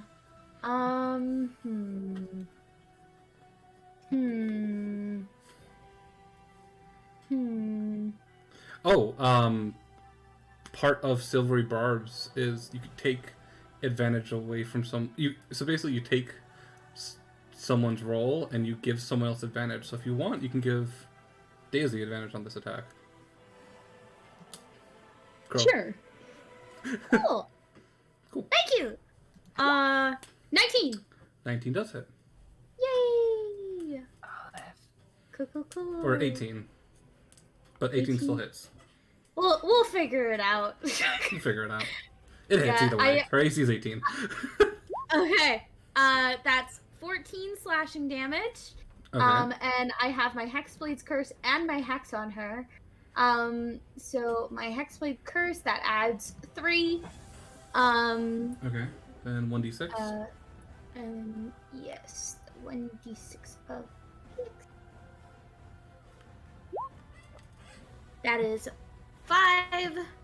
Wait, I don't know why is that shouldn't. Yeah, okay. Yeah. Okay, cool. That is 5, so that's 3, 5 plus 14. That's a lot of math in my head. I did it. It's all good. Don't worry. Thank I have a calculator in front of me. Cool, cool. Cool. So, Tekek, it is your turn. Oppo, are you back? Okay, cool. No, I'm still shitting. Oh, Okay, though. But you can't hear, so it's fine. I would like to. Okay, someone else is gonna have to roll for me because I'm legit just in the toilet. Keeper, do you still have my? Yeah, I still got it open. I'm doing hot girl shit. Do you get my page still up? Yeah, I got your shit still open. I want to try casting Hold Person again, but with inspiration. So. Inspiration. Maybe inspiration for that stupid joke. Oh wait, what? I thought it gives you an advantage. It gives you advantage, but inspiration is a save. No, Hold Person is a save, not an attack. Damn it. Yeah. So, Hold Person. Still do Hold Person anyway. You can all. Right. Okay, you don't want to attack. Cool. Wisdom No, I don't. save 14. So she beats it, just barely. Oh, damn. 15 again? This time it was 12 plus 3. So she does beat. Monks are wise. Yeah. Fuck them monks. Okay, well. Yeah, I have a +3 wisdom as well. I'm sorry. Mm-hmm. Anything else? Bonus action, healing word. Right. Because I can see now, so. First or I'm second the level? doctor. First. Second level. Just go Second ahead. doctor, Second level. okay. I'm still. That's gonna frozen, be so I'm gonna 10 points of healing for me. Hey! That's like all your health back. That's almost all my health back. Yeah. Yeah, just about. I'm doing it. I'm like alive. I'm alive. I'm dead again. Vaguely I'm alive. okay. So, I'm dead again. next up is Tara. She has a crazed look in her eyes. And she's looking around the room wildly. She looks down at you and is like, "We've had our fun." And the eyes dart towards you, Tempter. Oh, come on. She's already hit me like 3 times. I don't know. And you broke her shoulder. I You did. broke something in her shoulder. I did. She is wildly swinging her fists in a manic fashion. First attack. Is that 17 to hit. 27 to hit. So it is 14 half to 7. Okay. And I need you to make a Constitution saving throw. Oh, really? Okay. She is going to stunning strike. Is it Constitution? Constitution. Okay, let's get this. Oh, that does not. Oh no. Unfortunately, it does not work. Yeah. You are I stunned. thought so. You lose your next round, and all attacks against you have advantage. Oh come on! I'm gonna get knocked out. Second. Okay, I have healing potions. Second hit. Now with advantage. That was a 1 and a 2 on the dice. So misses. Third attack is 25 to hit. Okay. So 10 points of damage, half to 5, and she will flurry of blows. Do one more attack. Oh wait, I thought she had 3 attacks though. She did. She did. Monks can do 4. If they can spend a key point to do 4 attacks. You can. Mhm. I thought she's been doing 3 this whole time. Where'd the 4th come from? Nope. She's been hitting a lot of different people. This is true. I'm she gonna get rolled knocked out, shitty, guys. But it's a Okay. 16. So- What the? I'm gonna get knocked out, guys. 10 half to 5. Okay, I'm not knocked out, but. That's her turn. And you see, just Oh. she is a bloody mess. She is swinging manically, and it is your turn, Tempter. Oh my gosh. Okay, well, I might. Just so everyone knows, she's at 1 hit point. Oh gosh. Okay, I have to try. We're gonna standard gray hammer attack. Just come on, baby, come on. Are you doing this reckless? No, Okay. I was okay. That definitely hits. Come on, What was it? 24. 24. It didn't pop up for me, but I believe you. That hits. How do you want to do this? I kind of want to just kind of do like a good jab with the front end of the hammer, like just kind of jab her and kind of send her flying. Okay. You take the hammer and just full force push forward, almost like a javelin, and just hits her in the chest, and she goes flying back. And at first starts to catch herself, stumbles, and trips, and falls unconscious on the ground. And you see she's just laying there, a bloody mess. And at this site, once everyone realizes that she's not moving, combat is over. The doctor gets up. They cough. that was fun. It pays off to be a tank. And Tobin will come up, cast Cure Wounds on Tara. I was about to be like, in a show of good faith, I was gonna cast Cure Wounds. I just couldn't get unmuted fast enough. Oh Wait. shit! Yeah, you can if you want. Do you still allow me to do that? You can if you want to. I would like to cast. Wait, do I have enough spells? I don't know what I've used. Hey, psst, can you look? I'm still at the toilet. I just closed it, so. Fuck. Okay, no, I'll go look. Hang on. I'm no, done. You're fine. 1 second. I'll say you have a one spell slot left. Oh my god. I'm gonna use. Huh? On Tempter, I'm going to use Hand of Healing. Thank you. My maximum is 45. I got knocked down to 9. But show of good faith, I cast Cure Wounds on Tara. I would like to. Sounds good. Yeah, you are able to do that. I can roll for you. Or no, there we go. Okay. Wait. Also, you get 7 points of healing back. Yippee! I want to like lean my hand down to like help her up, because you know. Okay. You. She is twice your size. She is very tall. But you are able to help her up off the ground, and you see, even with the healing, she's still a bit of a mess. But she's just grinning from ear to ear. The doctor runs up to her after like giving Tempter like a little pat on the arm. Would be like a pat on the back or a pat on the shoulder if it weren't for the fact that they are tiny. Runs over to her and is just like, that was so much fun. Coughs up a little bit more blood. Yeah, I would also like to approach and go like, you fight very well. I want to react as soon as I see the doctor coughing up blood. I want to start going like, okay, like I start like patching up the like. I go to the doctor and I'm like, hey, are you okay? Is there anything I need to do? Tobin will walk up. Tobin will walk up to you, doctor, and cast Cure Wounds at 2nd level. Okay, how much does that heal me? Oh, because I'm now at 16. Oh, sorry. I'm now at 16 after the doctor. Sorry, I was healing the doctor. Did I say Tempter? Yeah, no, you should probably heal Tempter. You should probably heal Tempter. Like, I said it.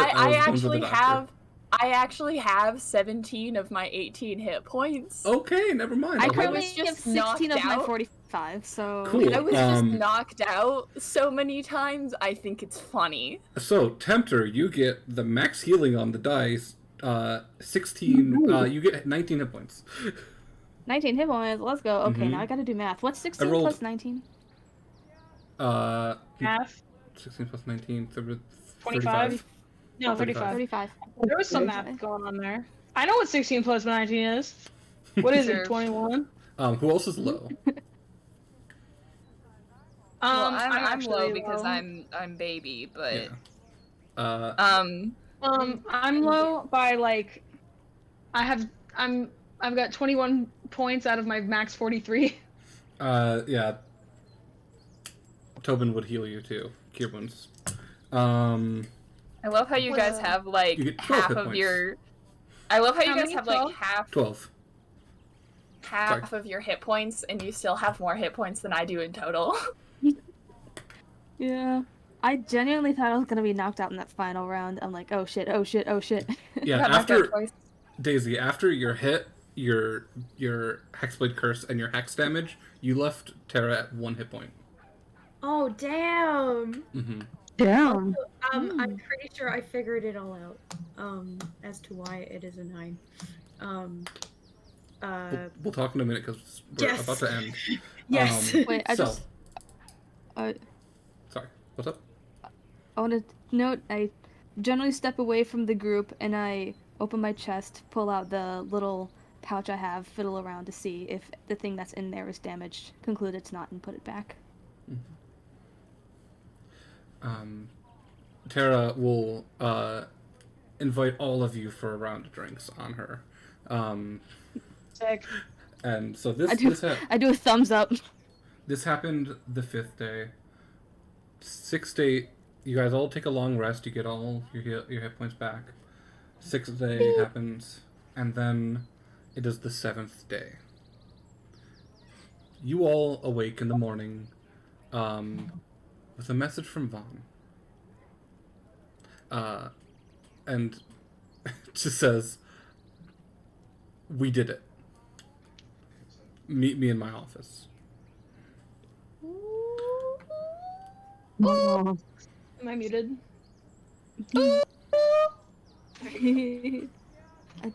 Would I Please already let be us in know Vaughn's what it office is. when this happens, or It is just the crack of dawn, so you would not have been in the office. Actually, tell me, would Okay. you have stayed the night in the office, sleep crashing on the couch? if we were getting close to like cracking it, then absolutely. Okay. Later in the night, it is getting late. Oh wait, you don't need sleep. So you could stay up. You could stay up all night helping if you want. Yeah. So the party shows up, and you're already there, sitting on the couch with a coffee, like fucking giant coffee that's topped off and ready. And Vaughn just like, the rest of you walk in. This office is a mess. There Sounds are about right. like 5 notebooks on the desk, paper, just a waste bin full of crumpled up paper, loose paper just all over the place, and Vaughn looks like shit. Vaughn, you look like shit. I feel like shit. Cool. Okay. I got my ribs broken. Nice. We had the sparring match with fuck, I had her name. Tara. With Terra, and she knocked me out like 3 times and looks broke like- like 4 ribs. He looks at I you. say sheepish.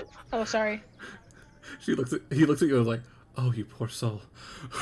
I say sheepishly. so I also knocked them fun. out once. Just like I'm I like- also did that. My bad.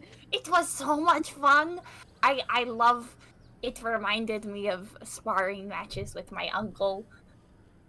It I like was to- great. I would like to jump in, but we were successful in the match. Oh yes, it was all of us against her. She absolutely that sounds kicked like our something she would do. asses though. Yeah, But it that's was fun. cool. Masochistic little fuck. I got the notebook. I got the notebook. I'm tired. I am exhausted. Do you So- want do you need like a potion or Or do you need like some? You don't need coffee, is what I'm seeing. Do you need He's something like, to like? I have the best potion of all, and he holds up his coffee cup, the styrofoam Yeah, coffee. no. Like, just do have, like, an you invention need of coffee something? Because I feel like there's looking at you. You're like vibrating. Do you need like It's fine, he's melatonin gonna, or like, have to something? every- Sorry, what was that, Crow? It's fine. He's been like that for a couple days. That is not he has fine. been like that for a couple days. Distinctly not fine. Don't I worry. Shh, I am. shh, shh, shh, shh. I care Don't about worry. your health and Shh, well-being. Don't worry. Don't worry. I do little believe one. it is not normal for a human to vibrate so much. Don't worry. And you see, he's like putting his hand up to his lips and then putting his finger up to the like the peak of the doctor's mouth. Shh, shh, shh. Don't worry. I got this. I'm going to sleep This is the for a closest week he's got. after this. I have a potion that could help. Nope. Don't trust. I don't know why, but I don't trust you. Okay, and you just see he's kind of like slaps his face for a moment. Okay. We did it. Prior you fucking rock. We decoded rock.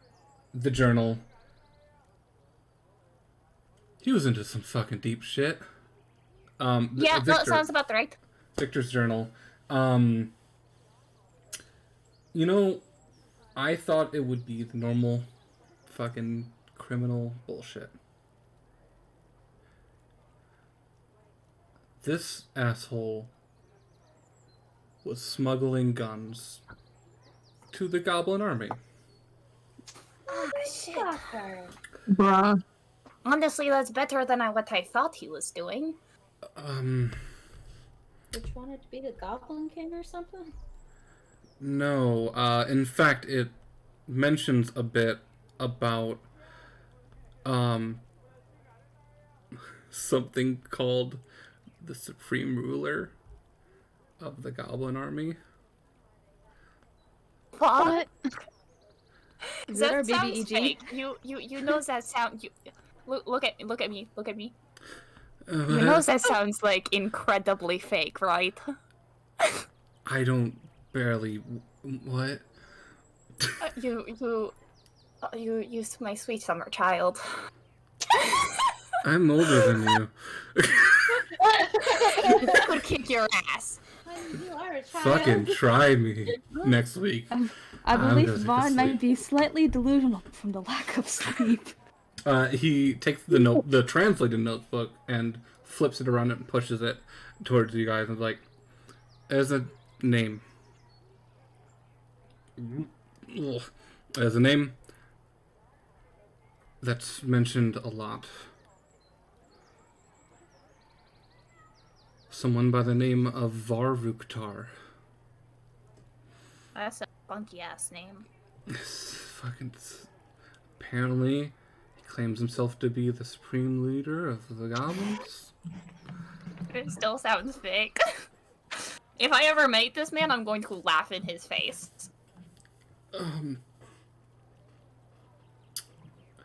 I want everyone to roll a wisdom. No, a history check. Tempter with advantage. Oh, That is a 21. that is a nat 20. Well, I feel like I shouldn't even bother with my negative, but okay. No. Probably not. Tekek, you've heard the name. Yeah. The doctor. You've only heard the name. In a bad, almost like a story they tell children to behave at night. Mm-hmm. The doctor. You recognize this name and know it's very old. The doctor? Yeah, but the doctor knows. I rolled a 20. Yeah, I rolled the a 21. The doctor Oh, wait, knows. sorry. The doctor knows the name and knows the name's very old. Tempter. You've read this in a book. You know this name. Just an one-off book that you've read once hundreds of years ago. Varuktar was the name of an ancient black dragon Ooh. who went missing 700 years ago. You know he has a brother? The brother's name is Varumas, who is an ancient gold dragon, but both of them disappeared 700 years ago. Okay. I tell this information to the party. A dragon? Interesting. We've only ever met one of those. And it was a baby. Oh, true. Canonically, we have met a dragon. You have met a dragon on a True, train. we have met a dragon. Did anyone ever met, and any of y'all ever met more than one dragon? Like, that's, I don't know much about dragons. What time I do just- matter? Just fucking legends and shit. I attempt to just roll a d20. Oh my god. Just any. Okay. Just roll a d20. You've never personally been up close, but you have seen dragons flying in the distance here and there in your experience, but never fought one, never spoke to one, never got close enough. Are there dragons in the Feywild? Not that you know. Like, would I ever read like a children's book or Actually, something? roll a history check with advantage. Okay. Oh, okay. You've heard of this game. went, You heard of this game that your mom got really into once when she was like a few millennia ago called Dungeons and Dragons, but other than that, no, you haven't heard anything. My mom's cool. So yeah, this is why the fuck would your dad have involvement with dragon? Fuck, I don't know. I need to talk to Tara. This is true, this is bad. Like, Your this dad is sounds like a nerd. real bad. My dad's a fucking asshole. Glad he's dead. Ooh. Yeah, I get to agree with that sentiment. Your dad apparently was an asshole. I don't believe you, but I believe other people. He just looks at you, just cocks his head, like hand in head, just like you see just deep bags in his eyes, and he's like, "Fuck you." Fuck you too. And he just holds up a middle finger, he's like, "Fuck you, little kid. Fuck you." And then head hits the desk and starts snoring. Well, I guess he didn't need melatonin pills. I could have gotten him some. Oh, I made a new friend. She's great. She's wonderful. I could have totally gotten something from her to knock him out. It might have killed him because she doesn't like him that much, but Just let him sleep. I can go quite a few days without sleeping. I don't know if he can. And there's just a pile of disposable coffee cups in the corner from where we've just been consistently drinking coffee. You know, the doctor looks to whoever, one of his associates is in the room, any of them. At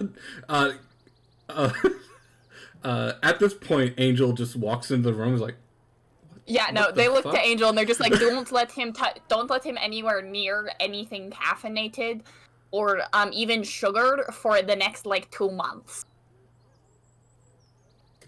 Okay. Because his body, also, you should probably get him some anxiety medication, and maybe some melatonin pills. He's like, fuck you, child. And he's awake again. Just flipping off. Oh, yes, and he does little grabby hands for a second, trying to figure out what the fuck he was trying to do. And then Same. I was just gonna reach over and tap him in the head. yes, here. And he will hand you one of the copies that were transcribed of the notebook. I just love the mental image of Vaughn doing grabby hands. Yeah. Very, very tired. But He so, acts more like a child than I do. Like, so he will hand you Prar a copy of the notebook, one of the translated copies. 'Cause you were each working on translating one on your own, and then you kind of crossed notes, so you ended up with 2 copies of the translated notebooks. And he was just like, "Take it. I'll talk to you Go back to tomorrow." Go we ahead, will Fawn. speak with you tomorrow then. Okay, good night. And then he just falls asleep on his desk. Car's just gonna go back to just like patting him on the head, just like very gently. We're gonna see him tomorrow, right? Yes. Probably not. Give him a couple days. Yeah. No. I would say yeah. No. We should not talk to. We should leave him. Oh. Yeah. I'm gonna take off the blankets, one of the blanket scarves that's on my my belt, and I'm gonna take it off and I'm gonna put it over top of Vaughn. So he has a nice. It's specifically the one that, not the silky one, because I have 2. One that is a blanket scarf that is it's sort of like this navy plaid one with like red stripes and little green stripes and stuff. But there's also a one that is like silky and it's green and sort of beige and it's got like this kind of like, that one's still on me. The doctor says someone needs to move him to like a proper bed or something that's gonna give him back problems. Angel, upon you saying that, Angel will walk up and just sit on the desk and just pat Vaughn on the head and was like, "Don't worry, I'll take care of him." All right, good. I worry about his health. He has a lot of problems. You hated him. I do. I don't like him, but I worry. You must keep your nemesis alive, so your nemesis. He's not my nemesis. My nemesis is dead. Listen, as a healthcare worker, you might hate someone, but you still are going to do the best to treat them as best as possible. I guess that's fair, yeah. Well, actually, I don't exactly know who my nemesis is. But anyone who's worked for them that I know of is dead. Oh, okay. Fair enough. Okay. Honestly, Someday he will die by my hands. Like the couches in this room are surprisingly comfy. They are Yes, very comfy. Yes, but also like, sometimes you need to sleep in a bed. Maybe get him a weighted blanket. He looks like the type to need one. Like, he's still half asleep, but you just see a finger. You just call this man autistic? A middle finger just pokes up at you. you see that means yes, he does need one. He hates that you're right. So, Angel would kind of shuffle you all out of the office, and that is where we'll wrap up for the day. Wow. I like it. That was a I fun like session. it. I like that it. was a It's fun awesome. session. I'll I'm check your going DMs. to live on, and as soon as we end stream, I'm going to go pass the fuck out. I've seen what you've been DMing me. Give me approval. I like it. Yes. I have a thing that I've been wanting to say, and I can't say it until we're done. Okay. So, thank you all for stopping by. We'll see you all next week on Monday. Thank you. Good night.